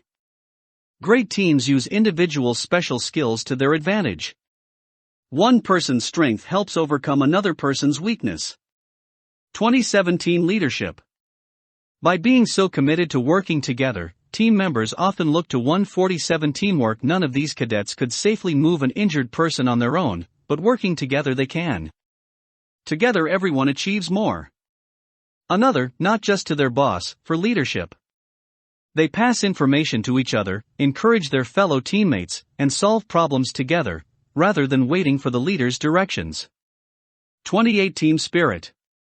One thing that makes being on a great team special is the feeling of team spirit. Teammates feel something deep down connecting them to the team. The best teams become something like extended families. This sense of team spirit is important because it builds trust, making team members eager to cooperate and not afraid of making compromises as they work together. Team power. Great teams seem to defy the laws of math, making 2 + 2 is equal to 5. They produce synergy, the idea that by working together they can achieve more than each individual could on their own. 29 Qualities of good team players. Objectives, 32. Identify the 4 characteristics of good team players. 33. Explain why team members must possess self-discipline. 34. Defend the idea that teamwork requires sacrifice. 35. Explain why a team member's enthusiasm can affect the team. 36. Discuss what the term loyalty means in the context of teamwork. Now we know what a team is. But what does it take to become part of a team? Described below are 4 characteristics of good team members. They are the personal traits anyone will need if they hope to be welcomed onto a team. Self-discipline. Team members are supposed to add value to the team, not be a drain on the team's energy. Therefore, self-discipline is important. The team relies on its team members to direct and control their own actions, to practice good self-management. Put another way, effective team members possess a self-discipline that makes them dependable. They have the discipline to follow directions. They come to the team ready to make a contribution. 48 groups versus teams. 5 people stand on a corner waiting for a bus. They share a common goal, to board the bus. But are they a team? What's missing? 5 of the greatest basketball players of all time represent the US in the Olympics. Each wants to win the gold, but on the court no one passes the ball, everyone is a one-man show. Are they a team? What's missing? Selflessness. Teamwork always requires sacrifice. 30. A willingness to put the team's needs ahead of your own is the price of admission onto any great team. Selflessness also requires team members to cooperate. They must be willing to help one another and the leader complete the team's work. Anytime a team member hinders the leader, the team suffers and can fail to reach its goals. Enthusiasm. If one member of the team has a positive attitude, that sunny outlook will spread to the other members of the team. Enthusiasm is contagious. Take responsibility for your own enthusiasm. Recognize that positive people are positive because they choose to be that way. Loyalty. None of these traits matter if you give up on the team, or even worse, betray the team or its leader. A team member must be loyal, faithful to the people on the team, supportive of its leader, and committed to the team's mission. Loyalty requires a commitment strong enough to hold the person to the team in good times and bad. Winston Churchill famously barked, "Never give in. Never give in. Never, never, never, never." Your mentor and you. Objectives, 37. Define the term mentor. 38. Defend the idea that cadets can benefit from mentoring. 39. Identify 5 ways that mentors help cadets. Must you learn to lead on your own? Or can you take a team approach to your development as a leader? Luke had Obi-Wan. Helen Keller had Anne Sullivan. Batman mentored Robin. A mentor is a close, trusted, experienced advisor. 31. They help you learn something that you would have learned less well, more slowly, or not at all if left alone. 32. Mentoring usually takes place in an informal, one-on-one setting. And unlike a teacher or a boss, a mentor does not formally grade you or tell you what to do, but they will offer feedback so you can improve your leadership skills. Some examples of how mentors help junior cadets include 3349. A willingness to put the team ahead of yourself is the price of admission onto any great team. But how selfless must one be? April 11, 1966. Air Force pararescueman William Pitsenbarger volunteers to be hoisted from a helicopter into the jungle of Vietnam, where he will treat wounded soldiers. After Pitsenbarger rescues several men, his helicopter is hit and has to return to base. Nevertheless, he stays on the ground, continuing to provide first aid to the wounded. Eventually, the enemy overwhelms the Americans. Pitsenbarger fights valiantly, repeatedly exposing himself to enemy fire while rushing to the aid of the wounded. In the process, he is wounded once, twice, and a third time. Undaunted and in total disregard for his own safety, Airman Pitsenbarger continues providing medical aid to others, not stopping until his wounds claim his life. For his bravery and selfless service, William Pitsenbarger was posthumously awarded the Medal of Honor. 34 Selfless service. A1C William Pitsenbarger posthumously awarded after death. Mentors are your role models. Mentors show you how to act. They model the attitudes, behaviors, and values that lead to success. Mentors challenge you. Mentors push you and stretch your capabilities. They motivate, prod, and encourage you to try new experiences. Mentors are your friends. To be a close and trusted advisor, a mentor must be something like a friend. A great mentor will show that they truly care about you and will enjoy helping you out. Mentors are your guides to CAP. Mentors show new cadets around CAP. They'll introduce you to your squadron mates, tell you about upcoming activities, and generally act as a guide to cadet life. Mentors are your tutors. Mentors teach and provide feedback. They are a great resource if you need help learning something. You can think of your mentor as your personal instructor, ready to share their expertise. Being mentor-ready. Objective 40. Describe what a person needs to do to become mentor-ready. What can you do to make the most of a mentoring relationship? What do you need to do to be mentor-ready? First, you need to be eager to learn. A mentor's efforts to guide you around CAP, show you how to act, and tutor you in the basics of cadet life will be meaningless if you are not eager to learn. Second, mentoring works best if you are humble, free from pride and arrogance. A humble person is willing to be taught while a cocky person thinks they know everything already. Finally, you need to be ambitious. Mentors want to help people who are goal-orientated. Mentoring works best if you work aggressively. 50 Wisdom of your mentor you should respect. If you end your training now, Yoda cautioned the young Skywalker, if you choose the quick and easy path, as Vader did, you will become an agent of evil. Leadership takes time to cultivate. Watch your mentor. Observe carefully the actions of the wise and what they shun or seek. Marcus Aurelius, philosopher and emperor of Rome. To make the most of your time as a cadet and try to advance rapidly in the cadet program.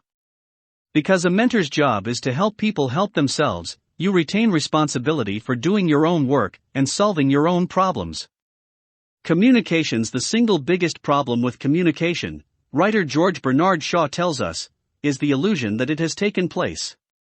Leaders are great communicators. They share meaning. They build bridges between minds. They clear up misunderstandings. What does your ability to communicate have to do with self-management and teamwork, the previous two topics discussed in this chapter? First, through self-management, you learn to take charge of yourself. Likewise, in communications, you learn to take charge of how you receive, process, and transmit meaning. Second, your skill as a communicator affects how well you interact with your team. Team members have to share information and work together. It is hard to imagine teamwork taking place without communication. A leader is useless if he or she cannot communicate well. 51 Teams communicate. One of the best ways to solve problems is by communicating and taking a team approach. Mentors model the attitudes, behaviors, and values that lead to success. Active listening. Objective 41. Define listening. Listening is the most neglected communication skill. If asked to name memorable speakers, many examples come to mind.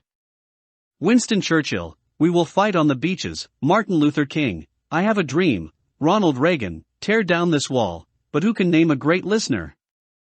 Listening is an important but underappreciated art. It is the process of receiving, deciphering, and responding to spoken and non-verbal messages. 35 In short, listening means focusing intently on a speaker's message. 36 As a new leader, someone who is just learning how to follow, you will not be called upon to speak in public or author important documents.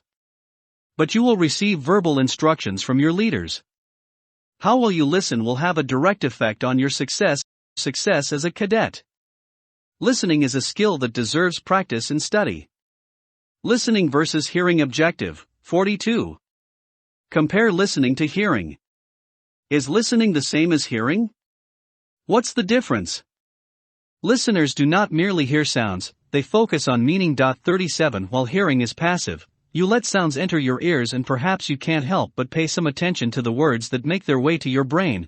Listening is active because you are hard at work carefully examining, analyzing, and evaluating a speaker's message.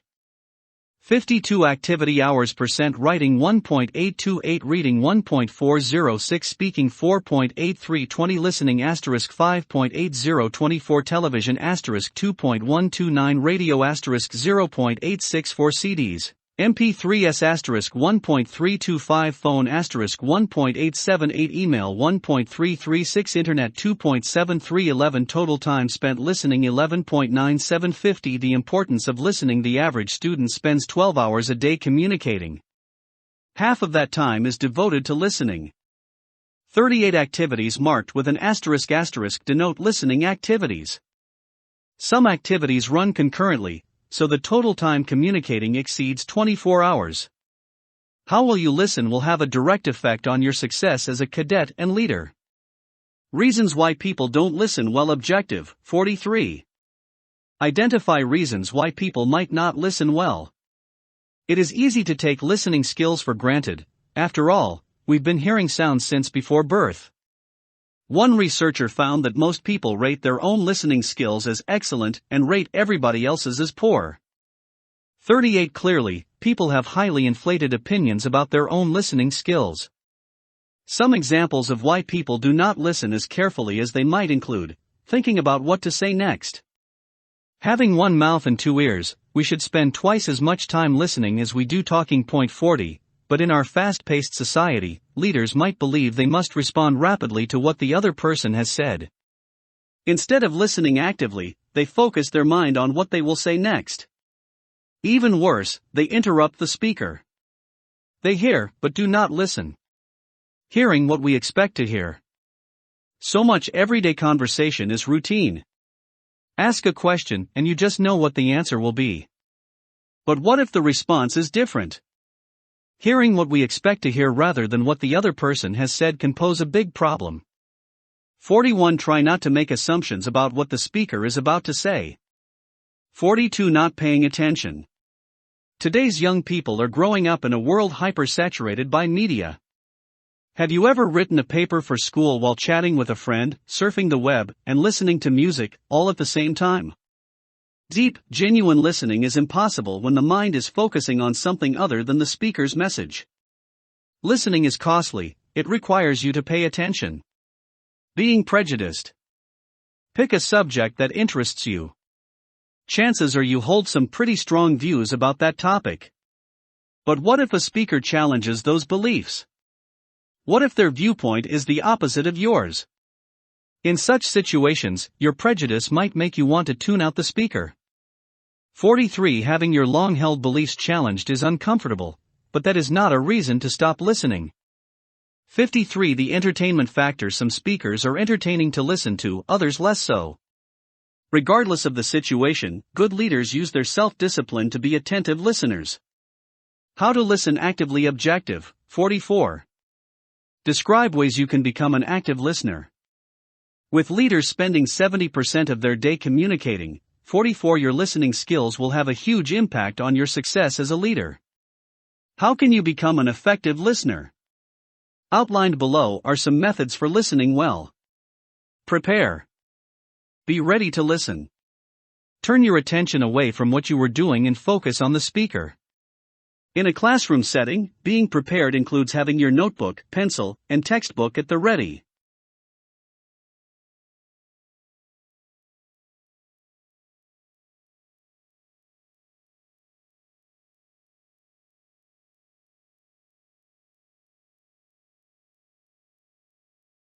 Ready. Sit upright. Good posture helps focus the mind. And when the speaker's mouth opens, close yours and open your ears. 45 Adjust to the situation. Naturally, outside factors can affect your ability to concentrate. If you are hungry, uncomfortable, or tired, you might not listen as well as you should. If a speaker's accent is unfamiliar, or if they speak too softly, listening will be more difficult. And in a classroom setting, sometimes a speaker will simply be boring. Be aware of factors that affect your ability to concentrate and work to overcome them. Focus on key points. Listen to the right things. A speaker may cite a bunch of statistics, tell you an amusing story, and quote famous people. Listen to everything the speaker says, but focus on their key points. As you listen, ask yourself, what is this person really saying? What is their main point? Pay attention to verbal and non-verbal cues. How a speaker says something can be just as important as the actual words they use. Their facial expressions and gestures, non-verbal cues, add meaning to the words they say. Point 46. To emphasize an important word or phrase, they might change the inflection of their voice. Read aloud this line from the Declaration of Independence and consider how the meaning changes depending on which word you emphasize. All men are created equal. All men are created equal. All men are created equal. 54. Huh? I know that you believe you understand what you think I said, but I am not sure you realize that what you heard is not what I meant. 47. Author unknown. Pay attention to gestures. Simply by taking note of these cadets' facial expressions, gestures, and their posture, you can tell they are talking and listening to one another. Think in context. How does the speaker's message relate to what you already know? In your mind, try to make connections between the speaker's main point and other lessons you have learned in your life. Take notes. Note-taking helps you understand a speaker, follow their logic, and remember what they said. The purpose of note-taking is to summarize the speaker's main points, not to capture every word the speaker said. Confirm the message. When receiving detailed instructions, it is important to relay those back to your instructor or leader, so that you both know whether you understand one another. Respond to the speaker in a way that reflects your best understanding of their message. Point 48. Ask good questions to clear up anything that seems confusing. Questions and the importance of feedback. Objectives. 45. Identify the main goal of communications. 46. Describe why feedback is important in the communications process. 47.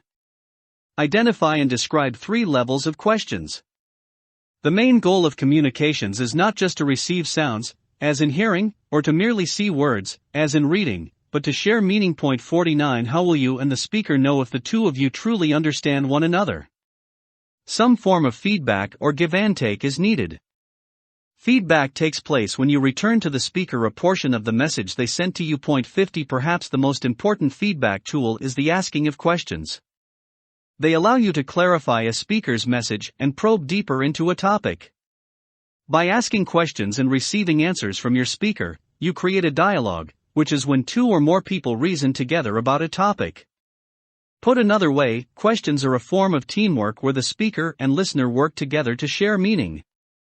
55. The main goal of communication is to share meaning. As a new leader, be aware of 3 levels of questioning. Try not to limit yourself to basic knowledge questions. Probe deeper by asking why and how questions. 51. Knowledge questions ask what? They ask for basic facts and data, which are stepping stones to higher levels of learning. What is the definition of active listening? What is the wingspan of the F-22 Raptor? In what year did Jefferson write the Declaration of Independence? Understanding questions ask why? Having gathered basic facts and data from knowledge level or what questions, you can ask why questions to help you understand a subject on a deeper level. Why is active listening different from hearing? Why do fighter aircraft need to be light and compact? Why did Jefferson say certain rights are unalienable? Synthesis questions ask how? And explore one topic's relationship with another. They are high-level questions that help you see an issue in context. How do a leader's communication skills affect their ability to inspire the team? How would the F-22 fare against China's newest jets? How did the Declaration of Independence influence the Gettysburg Address? Don't be afraid to ask questions. One of the brightest people in human history, Albert Einstein, wrote, "The important thing is not to stop questioning." Questions are not a sign of weakness or stupidity, but rather show you have a curious mind and are working hard to share meaning with the speaker. 56 questions. The only dumb question is the one that doesn't get asked. Reading critically objectives. 48. Defend the idea that leaders should be lifelong readers. 49. Define the concept, critical reading. A statue on the grounds of the U.S. Air Force Academy is inscribed, "Man's flight through life is sustained by the power of his knowledge." Taking inspiration from that idea, one Air Force Chief of Staff wrote, "I believe knowledge isn't a final destination, something we get and hold on to forever, but is instead a never-ending pursuit." 52. One of the best ways to gain knowledge and develop leadership skill is to read widely. Just as with the distinction between hearing and listening, there is reading, the process of merely passing your eyes over words, and there is critical reading, the process of examining, analyzing and evaluating the writer's message. It's the ability to find a meaning in a text. 53. How can you become a critical reader? Read to understand. It is not how fast you read that matters, but how well you comprehend what you are reading. If you have good reading comprehension skills, you have a keen ability to understand an author's main points and have a sense of what the author is really trying to say. How to read critically objective. 50. Identify and describe the steps in the SQ3R method. What can you do to improve your reading comprehension and read critically? One approach is called the SQ3R method: survey, question, read, recall, review. 54.1. Survey. Before you actually read, pre-read or survey the text. Gather as much information about it as you can. Pre-reading may seem silly, but for comparison, consider what 57 Eagle and Fledging's "This statue, on the grounds of the Air Force Academy," speaks to the Air Force's belief in knowledge being a never-ending pursuit. One of the best ways to become a better leader is to read widely. Brings you to the movies. You probably saw a trailer and said, "I can't wait to see that movie." Maybe you watched an actor discuss the movie on a talk show. And no doubt you saw TV commercials advertising the film. Pre-reading works the same way. It tells you what to expect from a book and helps you get more out of it. Some questions to ask during the pre-reading or survey phase include, who is the author? Am I familiar with this person? If so, what do they usually write about? What can the title tell me about the text? When was the text written? What was going on at that time that might be reflected in the text? Does the table of contents and the book's back cover give you an idea about the reading? If reading a textbook, are learning objectives listed? 2. Question. Turn the title, chapter headings, and subheadings into questions. For example, if the chapter is mentoring, rephrase the title into a question. What is mentoring? Who can be a mentor? What can mentoring do for me? You may want to include in your notes some of the questions you invented. Look them over to decipher the author's emphasis and direction, then attempt to answer the questions on your own before actually beginning to read. 3. Read. Now you are ready to begin reading. But remember, your goal is to read critically. Successful readers read with a pencil in hand and annotate. Annotation is when you make critical or explanatory notes in the margin of the text. Create an active relationship with the text by talking back or annotating. Some ways to annotate include, jot down a personal experience that the text brings to mind. Take note of the author's main ideas. Identify the author's main points by labeling them 1, 2, 3. Offer your personal opinions about the author's ideas. Write questions about the text as you read. 58. Before you read, pre-read or survey the text. Group study. The final step in the SQ3R method is the review phase. Group study is a good way to review your notes and quiz one another on the reading. 4. Recall. Once you finish reading, immediately try to recall what you have read. Without looking back at your notes, try to visualize and describe the author's main points. Identify and define the key vocabulary words. The recall phase helps you ensure you truly understand what you have read. 5. Review. The review phase is when you look over your questions, annotations, notes, and the text itself to keep the learning fresh in your mind. By following the SQ3R method, you have basically studied the text one piece at a time. You are more apt to retain what you have read by following this approach, versus cramming for a test at the last minute. The review stage can be stretched out over the few days leading up to a test. Reading is an important tool in your development as a leader. Good leaders read widely and deeply. Mark Twain wrote, "The man who doesn't read good books has no advantage over the man who can't read them." The Air Force tells its officers that learning and reading are activities they need to participate in throughout their careers, and that the bulk of an officer's self-education comes from reading. 55 Drill and ceremonies training. As part of your study of this chapter, you will be tested on your ability to perform the following drill and ceremonies commands. Experienced cadets will instruct you. For details, see the Air Force Drill and Ceremonies Manual available at capmembers.com/drill. 59 The man who doesn't read has no advantage over the man who can't. From the Air Force Drill and Ceremonies Manual, Chapter 2:1. Count cadence, count from the Air Force Drill and Ceremonies Manual, Chapter 3:2. Mark time, March 3rd. Flight, halt 4. Forward, March 5th. Double time, march and quick time, March 6th. Left, right, flank, March 7th. To the rear, March 8th. Left, right, step, march and flight, halt from the Air Force Drill and Ceremonies Manual, Chapter 4:9. Open ranks, march and ready, front 10. Close ranks, march drill training. As a cadet airman, you will continue to improve your performance on the drill pad, studying a few new commands at a time. Conclusion: self-management, teamwork, and communications. The common thread running through this chapter's three main topics has been the idea that leaders have to take responsibility for themselves. Once a new leader proves their abilities in those areas, they identify themselves as being ready to accept greater challenges. 61. What does self-management mean? p. 32-2. In goal setting, what is a future picture? p. 32-3. Why is it important to follow a process when making important decisions? p. 34-4. In managing your time, why is it important to keep your goals in mind?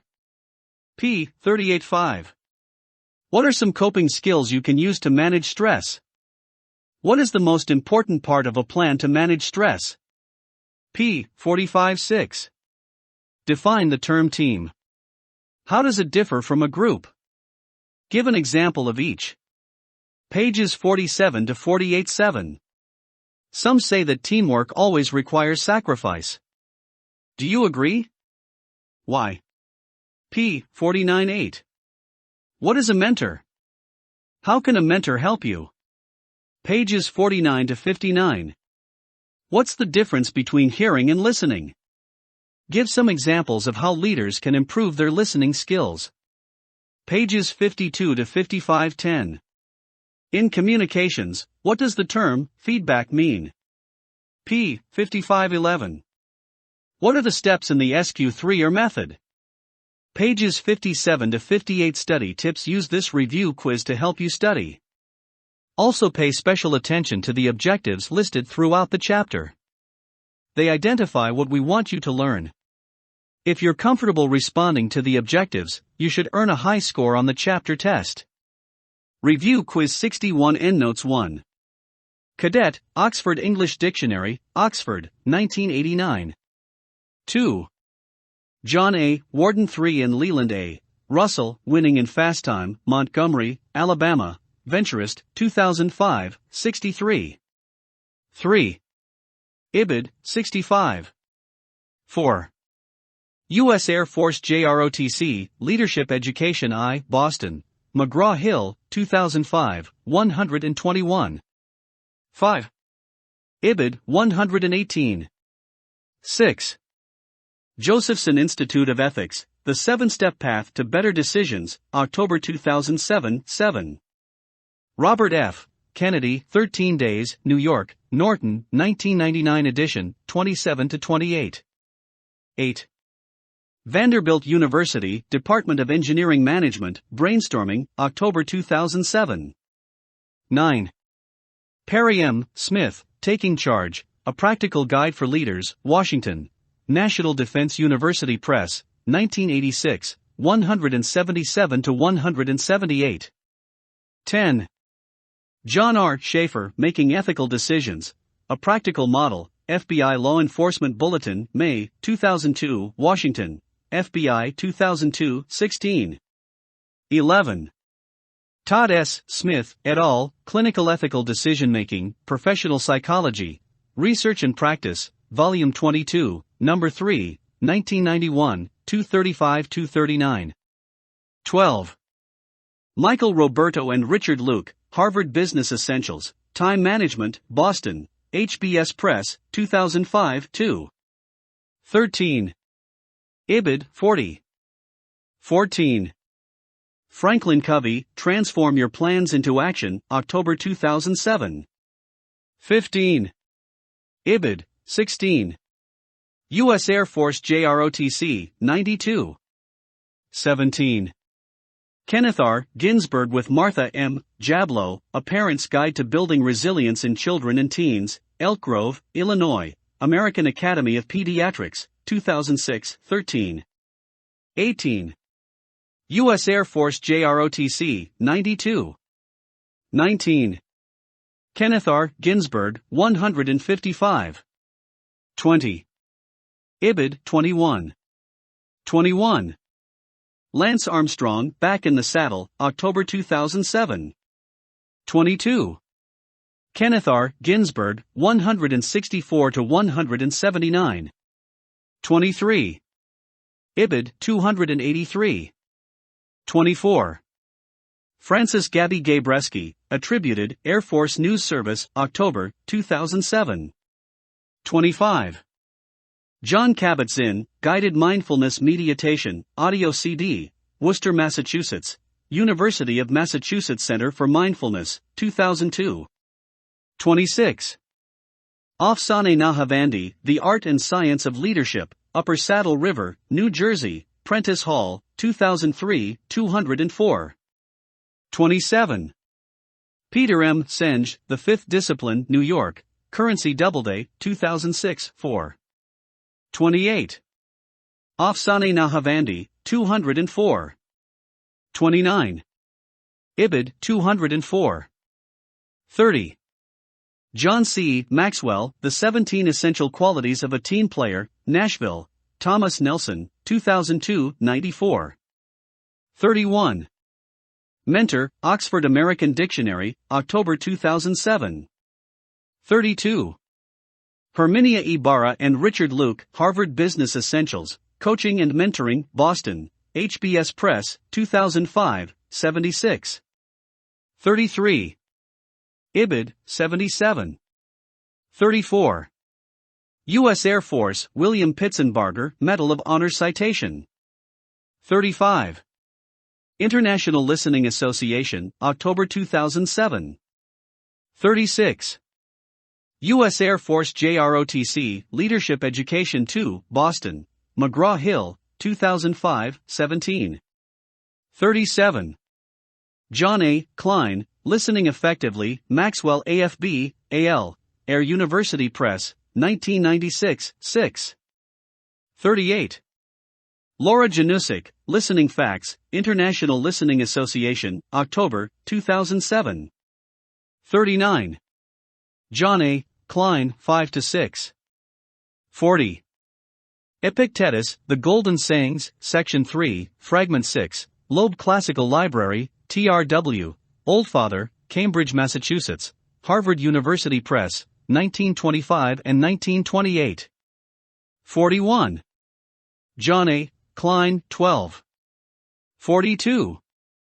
Alex Kosseff, AMC Guide to Outdoor Leadership, Boston, Appalachian Mountain Club, 2003, 178.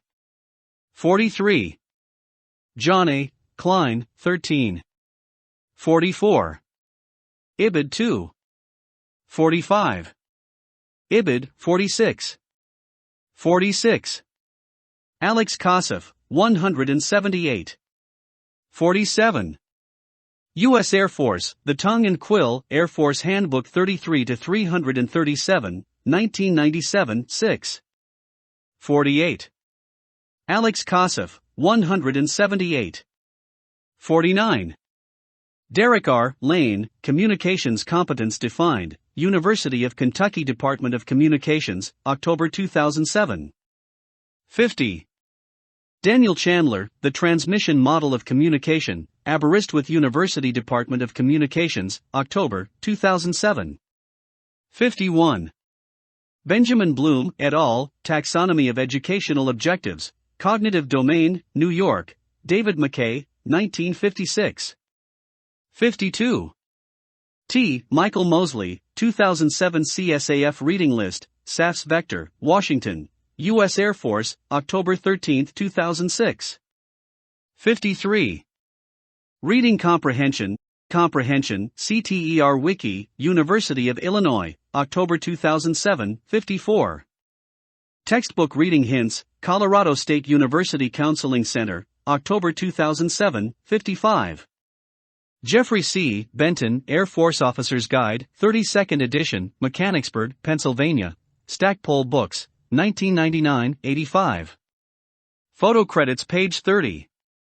Cap 33. Cadets, U.S. Air Force Academy 33. A-10, U.S. Air Force, TSGT Parker Gyökeres 35. U.S. Government, from National Security Archive, George Washington University, 37. Oliver F. Atkins, U.S. Government 38. Cap 39. Cap 40. Da Vinci Self-Portrait 43. Cap 44. Press Kit, LanceArmstrong.com, used with permission. 45. Cap 46. Cap 47. Cap 49. U.S. Air Force 50. Lucasfilm Limited, used with permission. 51. Cap 53. Cap 54. Cap 56. Cap 57. U.S. Air Force Academy 58. Cap 59. Cap 60. Cap What makes a leader? What qualities make someone great, and who deserves to be followed? As young people begin to find their way in the world, these questions confront them. What distinguishes cadets is their willingness to answer. If there are certain truths in life, mathematical, philosophical, poetical, there must be a truth explaining what elevates an individual and allows them to fulfill their potential. This chapter considers what makes leaders extraordinary. They seem to display something special that sets them apart, but what? As young people who mean to lead, cadets need to figure out what gives leaders the edge, so they might know which qualities to develop in themselves. Chapter 3 The Art and the Science 62-3 What is leadership? Objectives 1. State the Air Force's definition of leadership. 2. Describe what the three components of the Air Force's definition of leadership mean, in your own words. The Air Force defines leadership as the art and science of influencing and directing people to accomplish the assigned mission. 1. That's a dense definition, containing several important concepts. Let's examine it them piece at a time. The art and science. Leadership is an art because it requires imagination and creative skill. No two leaders approach a challenge exactly alike. There are usually several right answers to a leadership problem. Further, leaders bring their unique personality to their work and express themselves as individuals. Because how a leader acts is a matter of style and personal judgment, leadership is an art. But leadership is also a science because it is an academic subject requiring careful study, observation, and experimentation. Much of what we know about leadership is rooted in social sciences like psychology, political science, and sociology that try to use the scientific method to study why people behave as they do. Two scholars look for cause and effect in leadership the same way scientists analyze chemical reactions. As an art, leadership gives leaders freedom to express themselves. As a science, leadership demands that leaders think before they act. 63 Volume 1, Personal Leadership Chapter Goals 1. Form a working definition of leadership. 2. Appreciate why leaders need to display special qualities. 3. Defend the idea that the U.S. flag is a symbol worthy of respect. What is leadership? The Air Force definition. Comparative definitions. Roles of the leader. Leader as visionary, leader as motivator, leader as communicator, leader as expert, leader as teacher. 2. Introductory theories. Great man theory, trait theory, symbol of America, the flag, drill and ceremonies. Chapter outline. In this chapter you will learn about of influencing and directing people. A mechanic works with screwdrivers and wrenches. An accountant works with numbers. But a leader works with people. Leaders find a way to affect people, to get them to do something. A leader may try to shape how the team thinks so its members see the world in a new way. Or a leader may appeal to emotions in hopes that teammates change how they feel toward something. And in some cases, a leader may simply tell someone to do something, relying on their authority. But in the end, a leader cares mostly about changing behavior. 3. They try to shape someone's thoughts or feelings, so that that person goes and does something to accomplish the assigned mission. What is that something the leader wants their people to do? The mission. The mission is the reason why the team exists. Point 4. When expressed in broad strokes, a mission defines the team's long-term goal. For example, Google's mission is to organize the world's information. 5. Apple's is to spearhead the digital revolution. 6. Although these slogans lack detail, the mission statements explain in simple words what those companies aim to do. Missions can be much smaller in scope too. Lead the cadets safely through a compass course. Is a mission a cadet non-commissioned officer might be assigned one afternoon? Among the leader's many responsibilities, accomplishing the mission is the most important. 60. For the mission is the task of the day. It is the reason why the team exits. This cadet's mission one night was also an honor: scrub and polish the Vietnam Veterans Memorial. Accomplishing the mission is the leader's most important duty. Other definitions of leaders and leadership. Objective. 3. Identify 3 components most definitions of leadership have in common. This text uses the Air Force's definition to describe leadership. But because leadership is partly an art, subject to different interpretations, and because it is still a young academic subject, there is no universally agreed upon definition for leadership. 7. Most experts include in their definition of leadership 3 components: the leader, the followers, and the goal. 8. What are some other ways to define leadership, or the leader? This is what some other experts say: the activity of influencing people to strive willing for group objectives. 9. The task of leadership is to accomplish some change in the world, in respond to human wants. 10. Leadership is the accomplishment of a goal through direction of human assistance. The man who successfully marshals his human collaborators to achieve particular ends is a leader. 11. One who mobilizes others toward a goal shared by leader and followers. 12. A leader is someone who has followers. 13. Assumptions about leadership in America. Objective. 4. Identify 5 assumptions about the American understanding of leadership. Culture, the attitudes, customs, and values of a civilization, influences how we approach leadership. There's more to leadership than the words used to define it. Certain understandings are left unspoken. 65. Culture's influence to boost his stature from that of a military officer to royalty.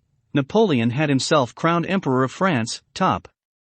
14. In contrast, when President Harding suddenly died, Calvin Coolidge's father swore him into office as president, in the living room of their modest Vermont farmhouse. Bottom. 15. What do the 2 scenes say about how culture affects our understanding of leadership? In America, for example, our society is built on democratic values. We bring those values to the table when studying leadership. Someone from 17th century England, by comparison, living under a king who claims a divine right to rule, would approach leadership with different assumptions because of their culture. What are some assumptions about the American understanding of leadership? You don't need to be a commander to lead. Leadership does not equal command, according to the Air Force, but all commanders should be leaders.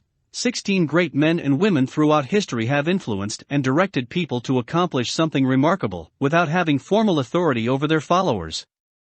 In refusing to give up her seat to a white man, Rosa Parks became a leader in the cause of civil rights. Thousands were inspired to boycott city buses in Montgomery, Alabama, despite her having no formal authority or command role. Recall the Air Force's definition of leadership: no reference is made to the leader having a certain rank or position. Leaders are made, not born. Leaders are not born, they are made, according to legendary football coach Vince Lombardi. And they are made just like anything else, through hard work. 17. While some people have a natural way with words, or were born with a certain charm that helps them lead, leading is now seen as something everyone has the potential for. The Air Force's official view on leadership states that leadership can be built through experience, education, and training. 18. Leaders are accountable. Why do kings become tyrants? The Founding Fathers reasoned it is because kings are accountable to no one. The Declaration of Independence reads as an indictment against King George III, whose rule was so unjust it disrespected the rule of law. Absolute power corrupts absolutely. Point 19. Therefore, Americans have come to insist that with power comes responsibility.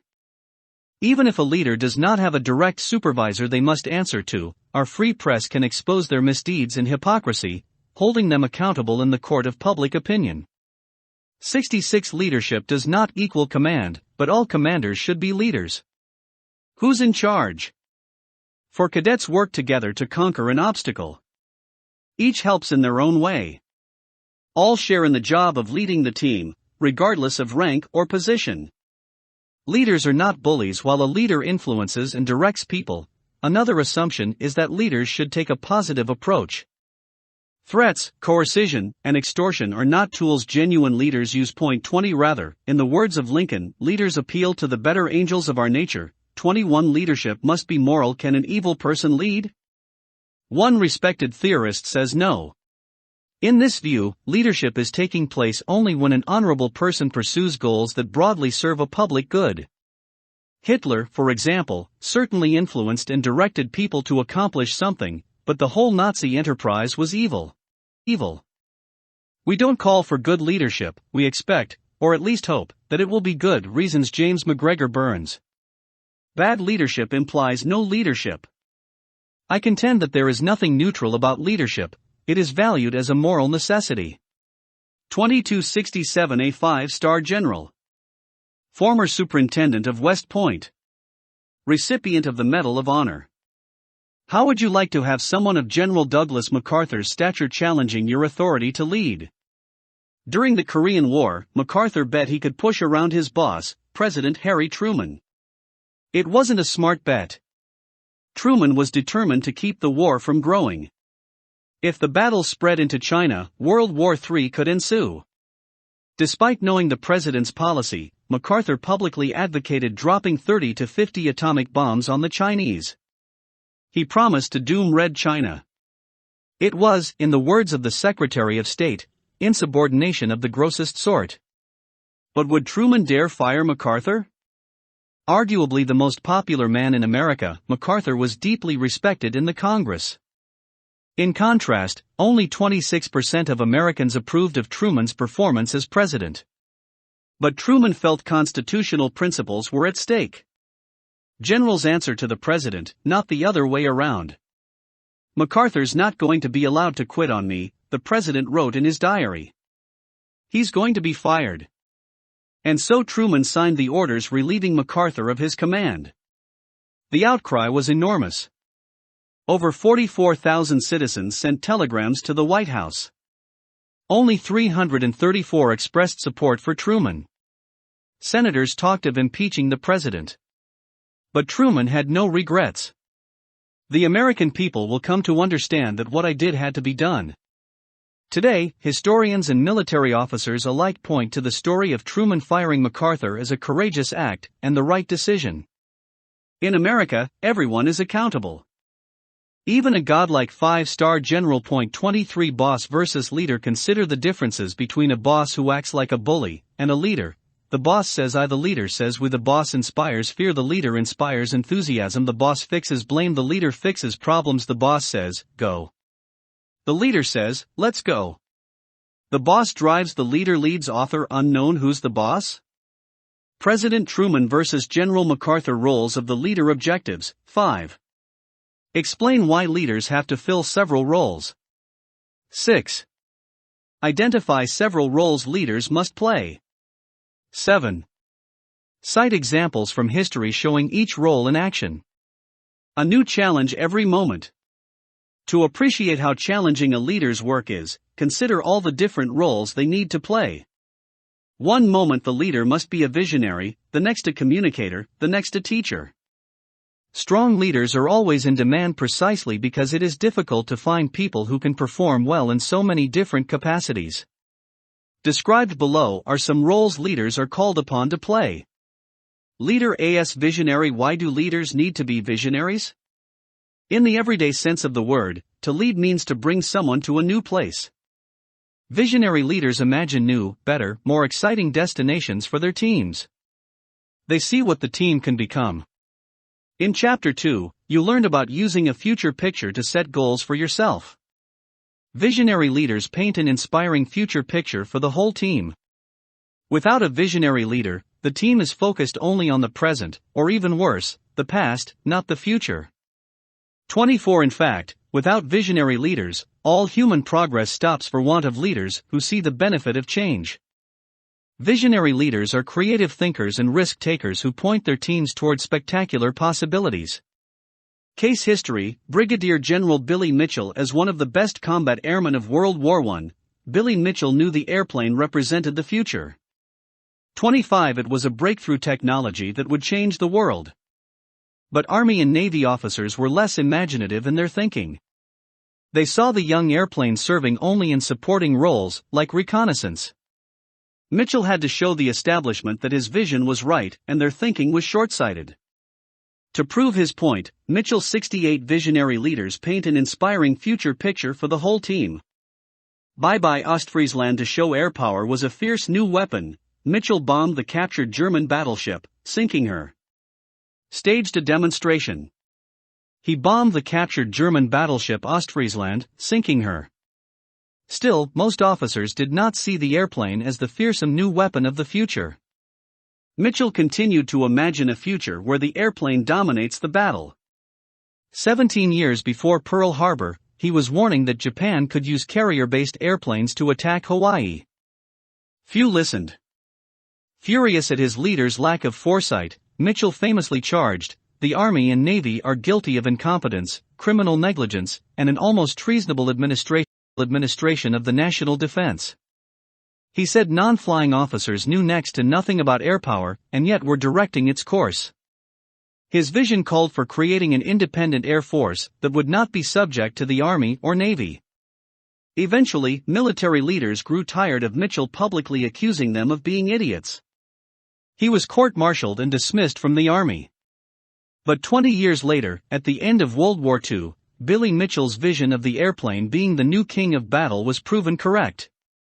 Citing his outstanding pioneer service and foresight, Congress finally acknowledged the wisdom in his vision for air power, posthumously awarding him a Medal of Honor. Cadets as visionary leaders. How does a leader's role in being visionary apply to cadets? On a personal level, cadets display visionary leadership as they imagine themselves in exciting careers. In the context of leading a team, cadets help the squadron decide what goals it will pursue. Should the squadron establish a drill team? Aim to get everyone qualified in emergency services? Try to double its membership? Cadets want to have a sense of ownership over their program. With that freedom comes the responsibility to provide visionary leadership. Cautionary note: can this idea of being a visionary leader go too far?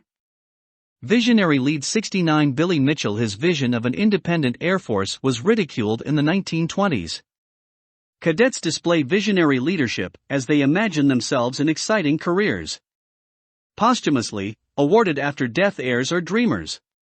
In the worst cases, their dreams are so grandiose, wild, and far-fetched as to be ridiculous. 26 After all, leaders not only need to envision the future, they must live in the real world. And the more far-sighted a leader tries to be, the more susceptible to changing circumstances their dreams become. 27 Moreover, as the story of Billy Mitchell shows, having a vision is one thing, inspiring others to follow it is something else. Leader as motivator. Leaders must be motivators. Behind every successful team is a leader who knows how to motivate people. 28. A skillful leader understands how to issue a challenge. What seems impossible becomes possible when a leader knows how to motivate. Consider the home field advantage in sports. When the crowd cheers on their team, the team performs better. But motivation is more than just cheering, it comes in many forms: money, praise, a prestigious position, awards, special privileges, and more. 29. There are as many forms of motivation as there are people. Great leaders understand this, and have a knack for knowing how to motivate each individual on their team.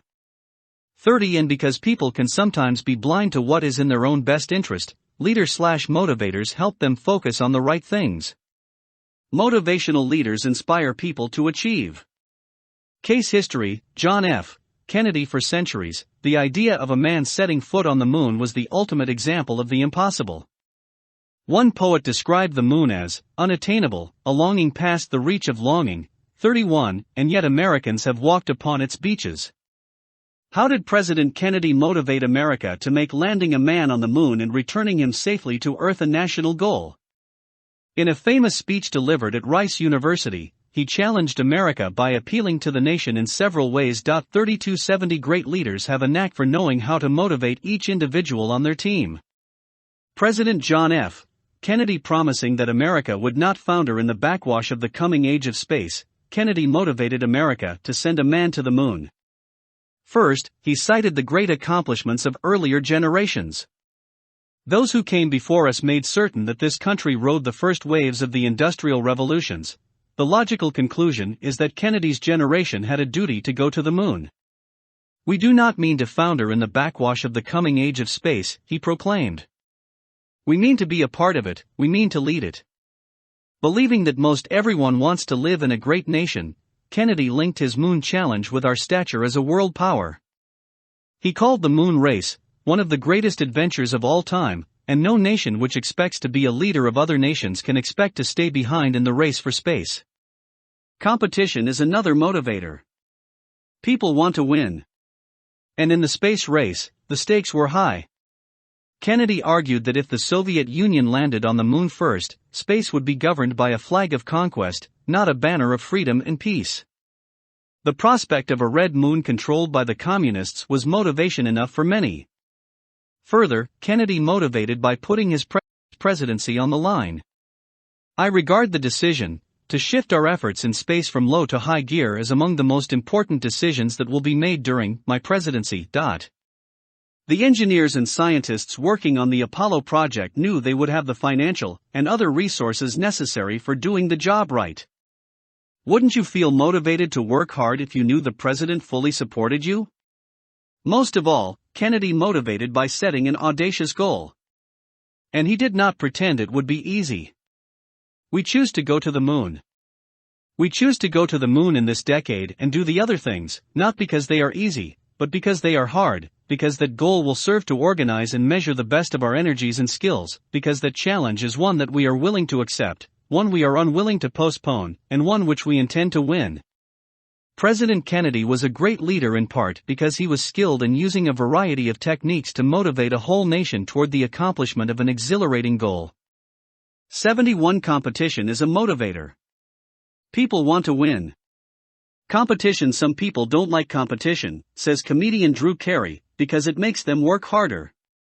Cadets as motivators. How does a leader's role in being a motivator apply to cadets? Cadets motivate one another all the time, during competitions, on obstacle courses, and whenever they try to build team spirit. Because the cadet program is self-paced, how far a cadet advances depends largely on how motivated they are. Through the wingman concept discussed in Chapter 2, cadets motivate and encourage their friends in good times and bad. Moreover, a disciplined cadet needs to be self-motivated, willing to sacrifice short-term wants so they can achieve long-term goals.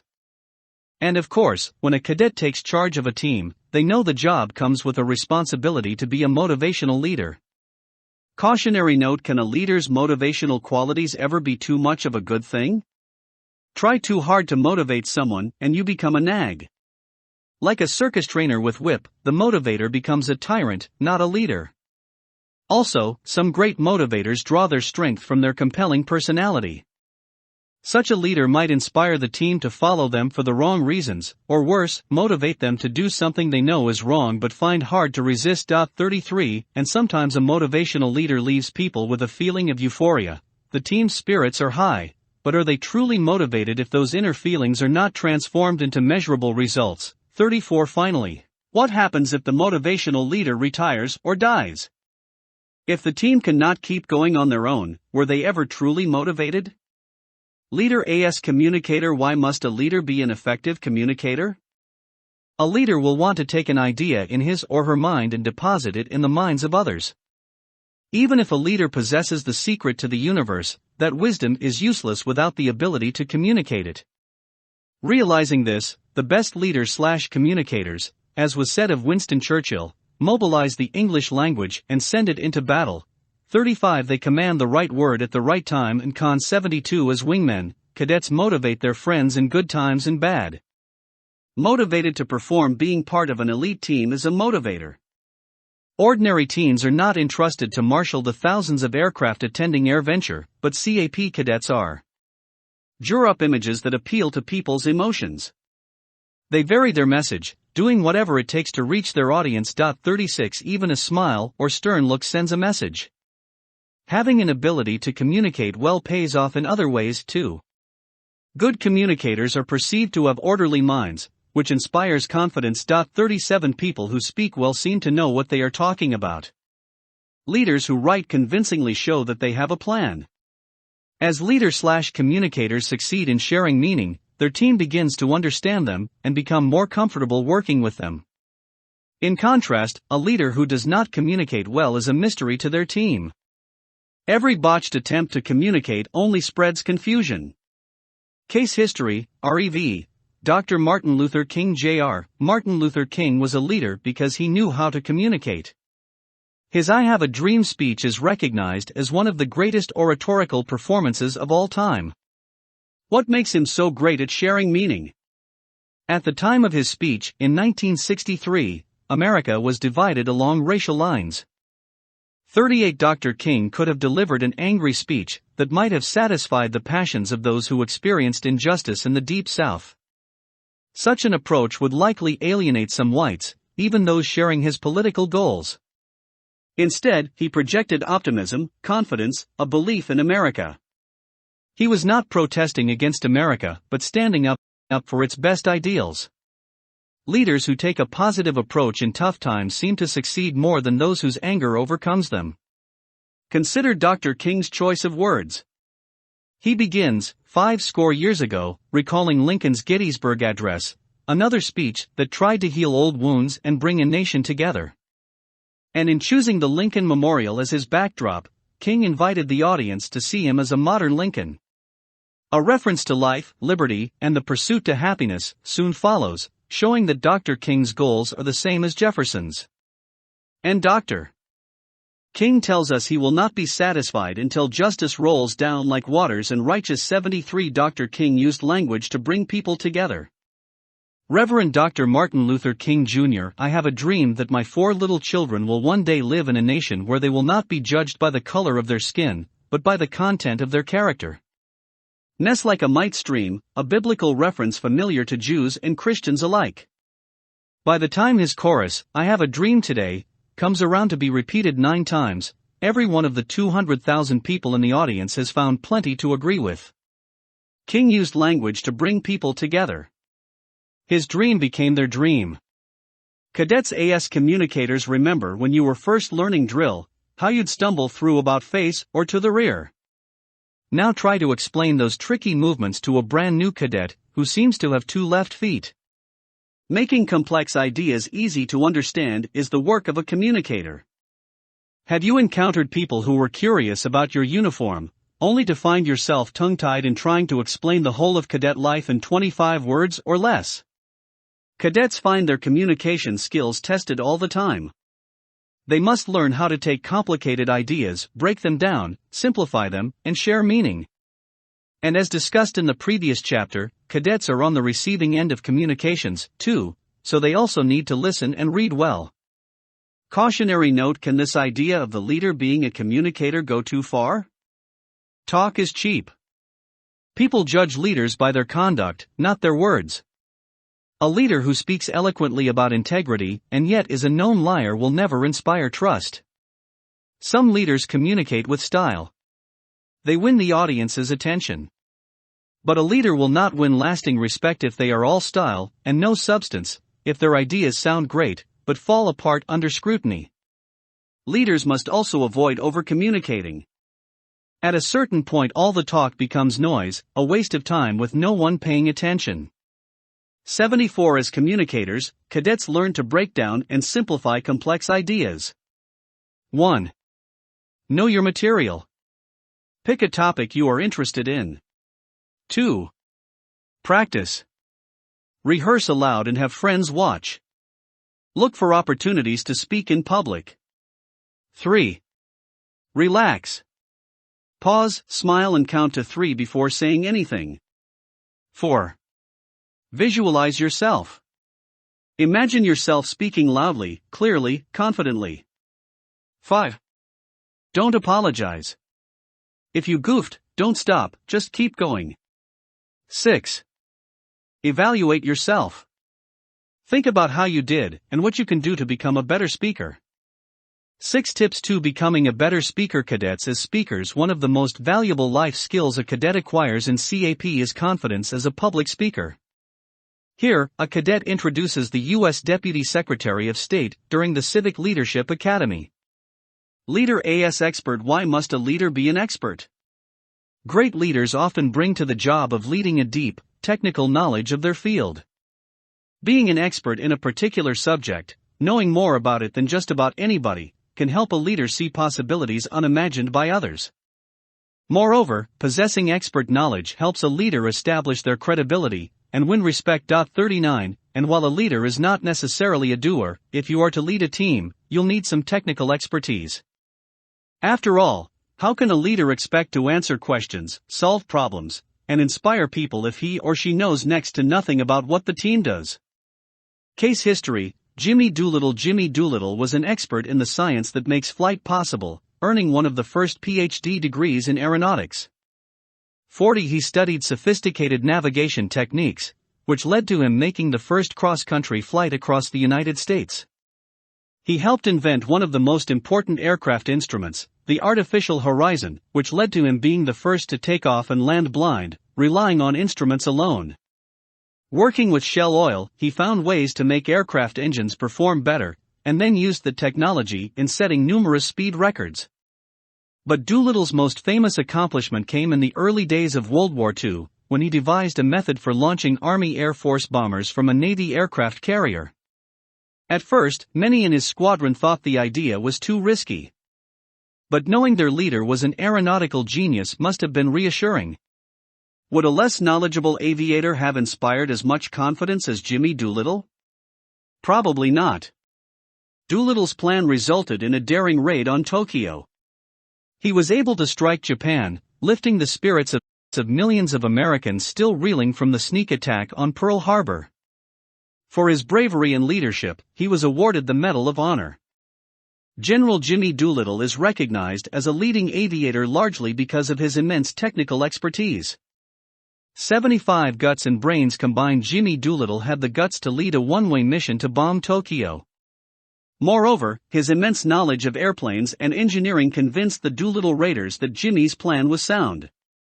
When the boss is a world-class expert in his field, he inspires confidence. Cadets as experts. How does a leader's role in being an expert apply to cadets? Ranking cadets are trainers. They show new cadets how to drill, how to wear the uniform properly, and how to use a compass and read a map. To be effective leaders, cadet officers and NCOs need to be experts in all aspects of cadet life. Cautionary note: can this idea of the leader being a technical expert go too far? Just because someone knows a lot about a particular subject does not mean they will make a good leader. The best pilot might not have the people skills needed to lead pilots. The smartest software engineer might not aspire to the challenge of leadership. Sometimes organizations promote people to positions of leadership based on their technical expertise alone. When that happens, the Peter Principle is at work. The principle states, in a hierarchy, every employee tends to rise to his level of incompetence.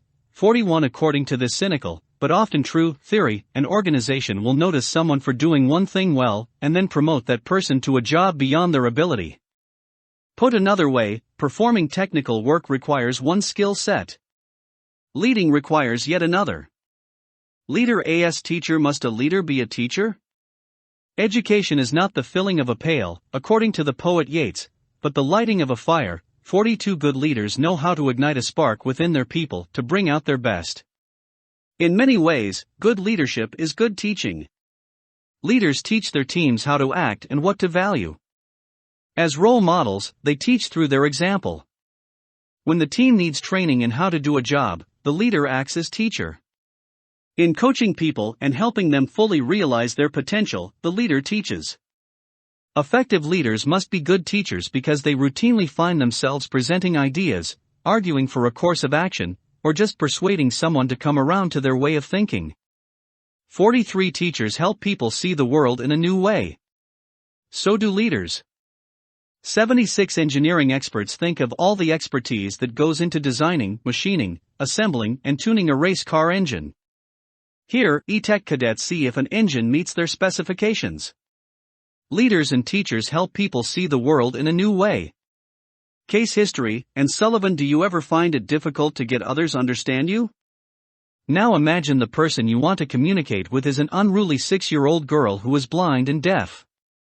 This was the task facing a 20-year-old teacher and Sullivan. 44. Communication seemed impossible. No wonder that the experts of the day told the little girl's family to give up hope for their daughter, Helen Keller. When teacher and student first met, Keller was a spoiled, out-of-control child incapable of performing everyday tasks. She would not wash her hands, button her boots, brush her hair. These routine chores had to be forced upon her. It was a physical struggle. The family was exhausted and at wit's end. As witness to these frustrations, Sullivan discovered a very basic, but important aspect of education. Obedience, she wrote, is the gateway through which knowledge, yes, and love, too, enter the mind of a child. Her first task in educating Helen Keller would be simply to make her obey. Sullivan convinced the Keller family to allow the two to live together in a nearby cottage. The change in environment would signal to Keller that new rules were taking effect. Sullivan was in command. As Sullivan began teaching, she told herself, I shall assume that Helen has the normal child's capacity of learning. From personal experience, she knew this was true. As a girl, illness left Sullivan nearly blind. Her dream was to learn how to read like other children. Deep down, Sullivan knew that even blind children want to learn and contribute to society as much as anybody else. Educating blind and deaf children became her life's mission. 77. The miracle worker. No one believed Helen Keller could learn. But Sullivan decided to assume that Helen has the normal child's capacity for learning. First she taught Helen the word doll, then water, and then there was no stopping Helen. Sullivan, hero for the hardcore cadet. Obedience is the gateway through which knowledge, yes, and love, too, enter the mind of a child. Sullivan the miracle worker, with obedience being the foundation of Sullivan's philosophy on teaching. What would she think about the CAP cadet program? As soon as a young person becomes a CAP cadet, he or she is learning how to wear a uniform, how to stand at attention, and how to salute. In short, the first task of a cadet is to acquire self-discipline, another word for obedience. The sharp, disciplined, hardcore cadets of the Civil Air Patrol would have a friend in Sullivan. After instilling some very basic discipline, Sullivan began teaching her student that everything has a name. She would give Keller a familiar object, like a doll, and trace the letters DOLL onto the girl's palm. The breakthrough came with the word water. Sullivan doused one of Keller's hands with water, while tracing the letters WATER onto the girl's free hand. Years later, Sullivan recalled, the word coming so close upon the sensation of cold water rushing over Helen's hand seemed to startle her. Helen stood transfixed. A new light came into her face. News of Sullivan's gifts as a teacher quickly spread. Author Mark Twain called her the miracle worker. Helen Keller grew up to become a famous humanitarian, advocate for women's suffrage, and defender of civil liberties. Because of Anne Sullivan's leadership, many Americans began to see that people with disabilities can live productive, successful lives. Cadets AS teachers. How does a leader's role in being a teacher apply to cadets? In CAP rankings, cadets are routinely called upon to train newcomers. With the responsibility to teach junior cadets comes the opportunity for experienced cadets to hone their leadership skills. In a sense, both the student and the instructor learn something. Further, as role models, ranking cadets have a duty to lead by example. Teaching is not something that happens only in a classroom. Ranking cadets are constantly teaching juniors how to act because their behavior is always on display. Cautionary note: can this idea of a leader being a teacher go too far? Leaders who are seen as having all the answers could inadvertently make the team dependent on them. How much easier it is to ask a teacher for the correct answer than to think for oneself. In learning to lead, it is especially important for people to take some chances, risk making some mistakes, and then to learn from them. Personal experience is often the best teacher. Education is a lifelong process. Each individual ought to take responsibility for their own learning. 78 ranking cadets are constantly teaching because their actions are always on display. Cadets teach. One way cadets develop leadership skills is by sharing with one another what they know. In the CAP cadet program, cadet officers and NCOs serve as trainers to junior cadets. Roles of leaders. Summary: the need for a well-rounded person. Based on this brief survey of the roles leaders play, it is clear that if you wish to lead, you need to become a well-rounded person. Leaders communicate, teach, and inspire, sometimes all at once. A leader who is skilled in only one facet of leadership will struggle because the team needs more. Successful leaders can change roles quickly and easily without losing focus of the team's ultimate goal. We've considered only a few leadership roles. What other roles do you see leaders playing? Do you know anyone who is especially good in those roles? Why? Great man theory: he had seen everything, had experienced all emotions, from exaltation to despair, had been granted a vision into the great mystery, the secret places, the primeval days before the flood. He had journeyed to the edge of the world and made his way back, exhausted but whole. Gilgamesh suffered all and accomplished all. Gilgamesh circa 2500 BCE. Stephen Mitchell, translator. 45 objectives. 8. State the definition of the great man theory. 9. Describe some of the assumptions the theory holds about leadership, in your own words. The history of the world is but the biography of great men. 46. In the ancient Babylonian epic, Gilgamesh is not only king, but the greatest representative of the human race. He is king because he is great, and great because he is king. The story is an example of what is perhaps the oldest leadership philosophy, great man theory. Great man theory professes that to study leadership, focus on the life stories of successful people. Point 47. There are two kinds of individuals in this theory: eventful and event-making. Only those who shape history through their actions truly deserve to be called 7-9. Superman. The great man at the movies. Superman comes to Earth with extraordinary powers.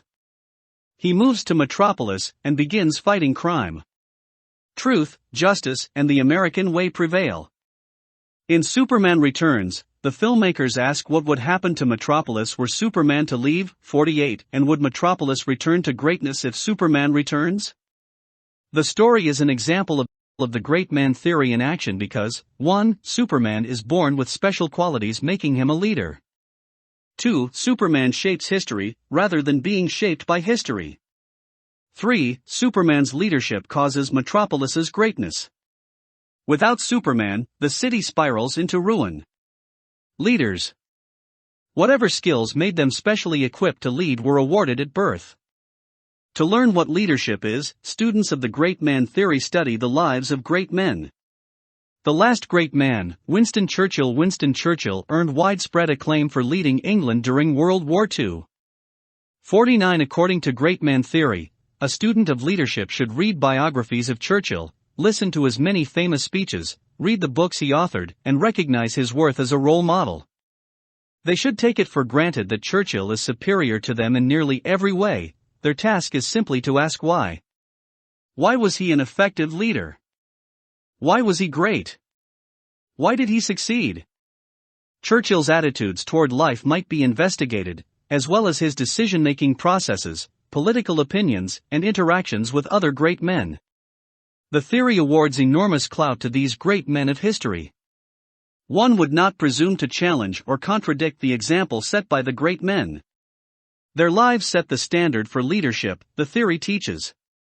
Everyone else is a lesser actor on history's stage. A study of the best great man theory teaches that there are certain individuals whose accomplishments belong to a canon of Western civilization. Anyone who means to lead ought to know something about those men and women and learn from their example. History, the ancient Greek historian, Thucydides, instructs, is philosophy teaching by examples. 50 Biography and history become the means to learning about leadership. Who could presume to lead if they did not know that Socrates freely drank poison, so convinced he was that nothing truly bad can ever come to a good person? The 272 words Lincoln spoke at Gettysburg? That Eisenhower had a letter ready accepting total responsibility for the terrible failure of D-Day? A letter victory made unnecessary. Just as a professional pilot is assumed to recognize common aircraft on sight, leaders are presumed to be acquainted with the biographies of the great men. 81 would not presume to challenge the example set by the great men. Canon: a list of works considered to represent the very best in the world. Leaders are born. The first thing most of you people need to know about leadership, the great basketball coach Bobby Knight once lectured, is that most of you simply don't have it in you. 52 Leadership, according to the great man theory, is an almost magical quality found only in a select few. Education and experience did not grant the great men leadership skill, but birthright or superior genes or some other factor set at birth. According to the great man theory of leadership, if you are a genuine leader, you'll know it. Counterpoint, the myth of the great man objectives, 10. Describe why the great man theory fails to explain failure.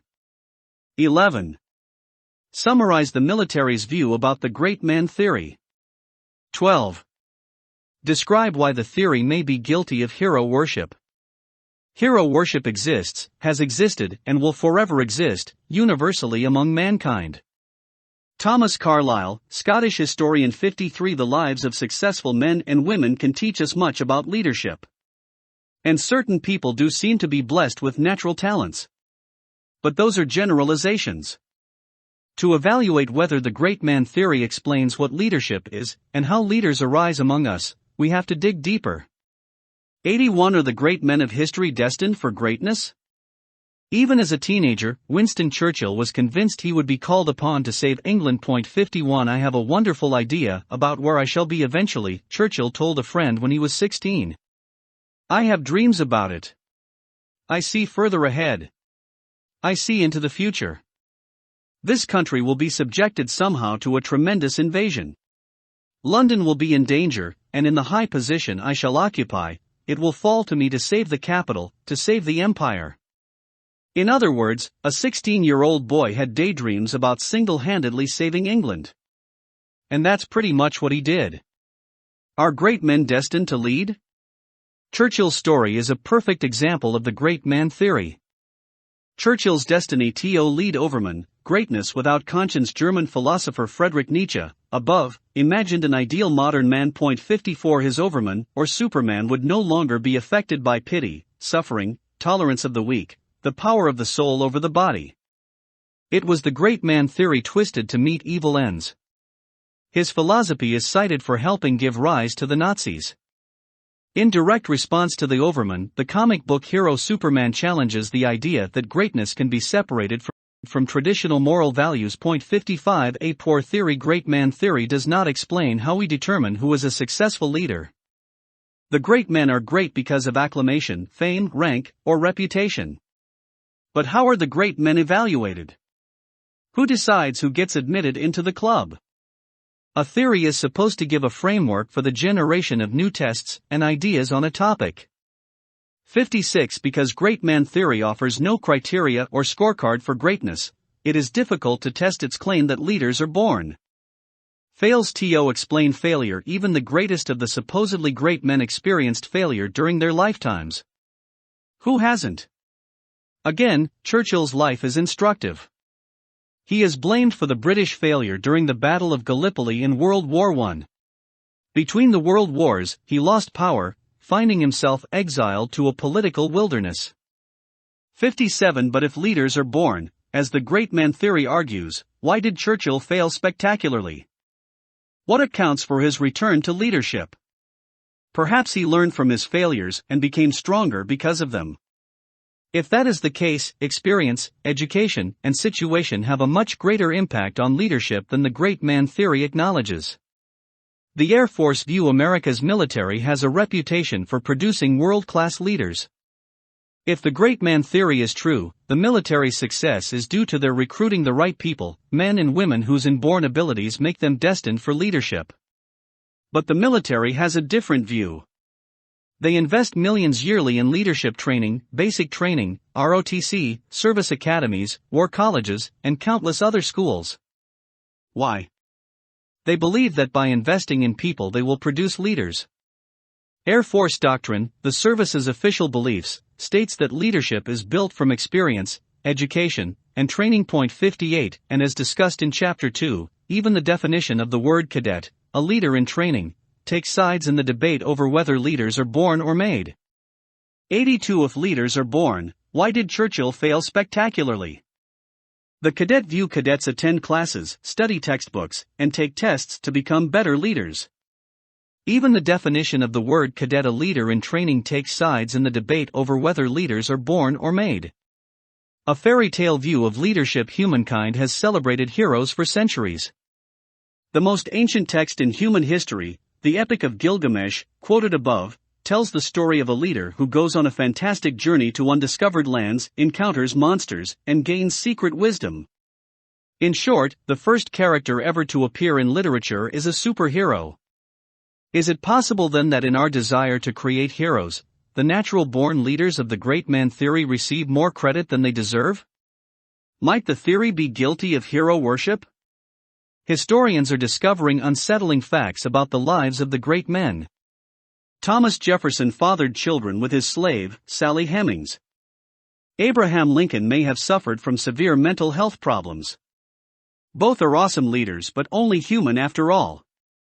In the fairy tale understanding of leadership offered by the great man theory, our civilization would be great again if only a superhero appeared to guide us.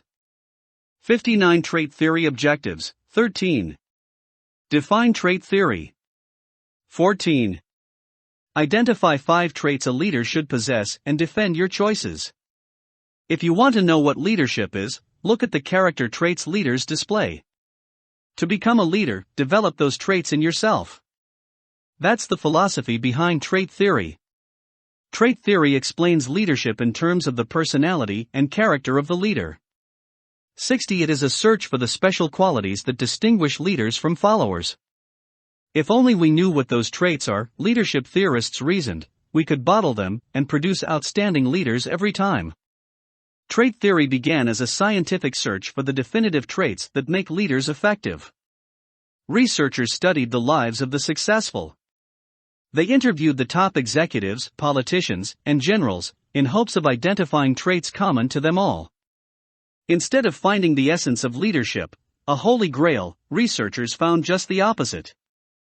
Each leader is unique in their personal qualities and in their approach to leading. 6183 CAP transforms cadets into leaders, believing that leadership comes from experience, education, and training. CAP transforms cadets into leaders through academic self-study and classroom exercises where cadets acquire knowledge of leadership as an academic subject, activities, camps and schools showing cadets how leadership principles play out in real-life, staff service where cadets learn to lead by actually leading and taking ownership over their program. Air Force traditions using drill and ceremonies, the uniform, and other Air Force symbols to model positive attitudes toward leadership. Have it your way. The made-to-order leader. Suppose you were to write a help wanted ad for your ideal family doctor. It might read, "Wanted, doctor who is caring, intelligent, friendly, and listens well." In looking for someone to fill a position, we often look for a candidate who possesses certain traits. Anyone who has those traits would perform well, we assume. Trait theory works the same way. But what traits would you put in your help wanted ad as you search for a leader? Exercise. Take part in the classic trait theory exercise. Imagine you are building the perfect leader. What 5 qualities do you inject into that leader to make them effective? Why? Here are several possibilities. 84 competent, humble, insightful, helpful, decisive, tactful, tolerant, loyal, dynamic, perceptive, calculating, down-to-earth, experienced, wise, compassionate, inspiring, smart, friendly, courageous, visionary, empowering, driven, cool, respectful, confident, dependable, just, generous, considerate, optimistic, careful, daring, ambitious, welcoming, cooperative, persuasive, forceful, funny, unrelenting. If you can imagine other traits not included here, then you're on the right track. The possibilities seem endless. Although trait theory is one of the oldest philosophies about leadership, coming to prominence in the late 1800s, it continues to influence us today. 62. Build your perfect leader. There are dozens of worthwhile traits people hope to find in their leaders. Which matter most to you? Honorable, courageous, compassionate, supportive, and imperfect. Search for the perfect leader. Objectives. 15. Explain why there is no consensus about which leadership traits are ideal. 16. Explain why no one set of traits can prepare a leader for every challenge. 17.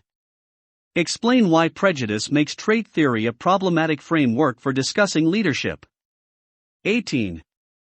Explain why trait theory runs contrary to the idea that leaders are made, not born. Does trait theory succeed in painting a picture of the perfect leader? The top 5 leadership traits you include on your list will almost certainly differ from the traits another cadet includes on theirs. Even worse, it's easy to imagine 2 people desiring traits that are total opposites of one another. Consider this example. 85 Cadet Curry, passionate. I watched Martin Luther King's I Have a Dream speech. He is a passionate leader. You just know he believes what he says because he speaks so forcefully about civil rights. Those intense, strong emotions are what makes the speech memorable. No wonder the 200,000 people in the audience were willing to follow his lead. Therefore, I add passionate to my list of great leadership traits. Cadet Arnold, dispassionate. My soccer coach cared so much about winning, she would get carried away. If our team was behind, she would lose her temper. Sometimes, she would become so uncontrollable referees had to kick her off the field. Therefore, I think a leader needs to be calm and logical. If you get emotional, you'll say things you don't mean and disgrace yourself. Therefore, I add dispassionate to my list of key leadership traits. Each cadet offers a good explanation for their choice. But their choices are polar opposites. Who is to say which cadet is right? If you were to lead a team whose members wanted you to be both passionate and dispassionate, would you find that fair? Is it even possible? The major weakness in trait theory is that no one agrees which traits make a good leader. 63 The golden mean. Aristotle's middle ground. The philosopher Aristotle realized how it's possible to have too much of a good thing. 64 He defined virtue, excellence of character, as the middle ground between 2 extremes. How might that idea apply to trait theory? Can a leader have too much of one trait, and not enough of its mirror image? Imagine each pair of traits below were placed on a teeter-totter. The goal would be to balance the 2 extremes. Cowardly versus foolishly brave, too flexible versus too stubborn, overly cautious versus overly hasty, uncaring versus hypersensitive, silent versus too talkative. A time for everything. Wouldn't the traits you want to find in a leader depend on the situation? There is a time and place for everything. The qualities we hope to see in a kindergarten teacher paint one image in our minds. The qualities a helicopter pilot needs in rescuing someone while under fire are something else. One of the major disservices of trait theory is its suggestion that a leader can command all situations with the same basic gifts. 65 Prejudice. When trait theory was taking shape in the late 1800s, society was organized differently. Women could not vote. Kids attended different schools, depending on their race. Individuals were judged based on what their dad did for a living. The inequalities of the day reinforced the idea that only certain people could lead. 66 Could these prejudices have affected how people viewed leaders and judged which traits were best? Individuals who have tremendous potential are sometimes robbed of their chance to lead because their personal traits do not match someone's preconceived notions of what makes a leader. Believing in people trait theory centers on the individual's personality. If these so-called perfect leadership traits do not come naturally to you, if you were born with other gifts, then supposedly you can never lead. The conclusion is at odds with what we know about the power of determination and character. Because history is filled with stories of people working hard and developing their unique potential, trait theory brings aspiring leaders down the wrong path. A flawed but useful theory. Leaders have proven to be a bit more inspiring, more brilliant, and more persuasive than the average person. Although trait theory fails to offer the ultimate explanation of leadership, anyone who wants to lead ought to consider the qualities that make leaders extraordinary. 86 Trait theory suggests leaders can command all situations with the same basic gifts. In praise of different approaches to leadership, the trait theorists failed to find their master list of leadership traits. And because each person is an individual, perhaps the challenge for aspiring leaders is to develop their unique potential to direct and influence people in their own way to accomplish the mission. A pageant of leadership traits profiled below are 4 people from diverse backgrounds. Each has undoubtedly influenced or directed people to accomplish something remarkable, which therefore qualifies them as leaders. Note the similarities and differences in their leadership traits. Harriet Tubman was no George Washington, and vice versa. Each leader here is a unique individual who developed their potential and found a way to make a difference. 87 Human rights. Harriet Tubman, the Moses of her people. Harriet Tubman was an abolitionist, humanitarian, and Union spy during the Civil War. 67 Selfless. Had escaped slavery and yet returned and again to the South to rescue other slaves. Ingenious. Created a network of safe houses, the Underground Railroad, that brought hundreds of slaves to freedom. Courageous. First woman to lead an armed expedition in the Civil War. Devout. Steadfast in her religious faith, believing God would not allow slavery to continue. The arts. Alfred Hitchcock, the master of suspense. Alfred Hitchcock is regarded as one of the most influential filmmakers of all time. 68 Pioneering. Among the first directors to use camera movement, editing, and special effects to tell a story in a purely visual language. Technically expert. His knowledge of lenses and lighting was so deep, he could direct films without looking through the camera. Self-effacing. Inserted into his films sly comments about his being a rotund, plain-looking Englishman. Funny. A great practical joker who made light of dark topics like murder and death. His humor won him many admirers. Sports. Dick and Rick Hoyt. Team Hoyt is a dad, Dick, and son, Rick, who are athletes showing people what the disabled can accomplish. 69 Inspirational.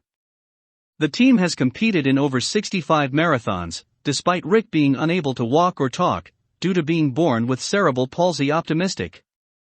Doctors said Rick would live in a vegetative state, but the family did not give up hope in Rick's potential. Transforming. The team is credited with helping people change their attitudes toward the physically challenged. Perseverant. The team has endured long hours of difficult training, and at first they even had to fight for a chance to compete. Politics and military. George Washington, the father of our country. George Washington led the Continental Army during the Revolutionary War, and later was elected the first president of the United States. 70 Humble. Refused to be addressed as Your Majesty, establishing the more modest, Mr. President, as the standard. Courteous. Copied out by hand 110 rules of civility he believed should guide everyday actions. Visionary. Among the first political leaders to articulate a national vision for the whole of America. Disciplined. Resigned his commission as general when he could have used that power to personal advantage and become a king. What is leadership? The search continues. What is leadership? In this chapter, we have explained how the Air Force defines leadership, but we also encountered other perspectives on it. Likewise, we found that a leader is called upon to play several roles. How challenging it would be to write a complete description for the job of leader. The responsibilities are so varied. And through our study of the great man theory and the trait theory, more questions were raised than answered. Leadership remains elusive. It is not easily pinned down or explained. But simply by discovering how mysterious leadership can be, that it requires deep study and reflection, you have taken an important step in your development as a leader. 88. Leadership remains elusive. It is not easily explained. Responsibility. It is no small responsibility. Cadets, like the members of this color guard, are entrusted with safeguarding and honoring our most recognizable national symbol, the U.S. flag. Symbol of America, the flag. Objectives. 19. Discuss the history of the flag. 20. Discuss why the flag is an important national symbol. It is over 230 years old. We call it Old Glory, the Stars and Stripes, the Star-Spangled Banner. The American flag is our most important and most recognizable national symbol. Origins. To help signify that the United States was a new and independent nation, on June 14, 1777, the U.S. Congress created the flag. The legislation declared, resolved, that the flag of the 13 United States shall be 13 stripes, alternate red and white, that the Union be 13 stars, white on a blue field, representing a new constellation. 71. June 14 is celebrated each year as Flag Day. Changing designs. At first, a new star and a new stripe was added to the flag whenever a state joined the Union. After the admission of Kentucky, the Congress voted to return to a design of 13 stripes, adding only a new star for each new state. 72. The current flag was introduced on July 4, 1960, shortly after Hawaii became the 50th state. 73. Inspiring an anthem. Seeing the flag withstand an attack on Fort McHenry in 1814, amateur poet Francis Scott Key penned the Star-Spangled Banner. The poem, which later would become our national anthem, changed how Americans felt about their flag. 74. In the early 1800s, national flags were not objects ordinary people admired.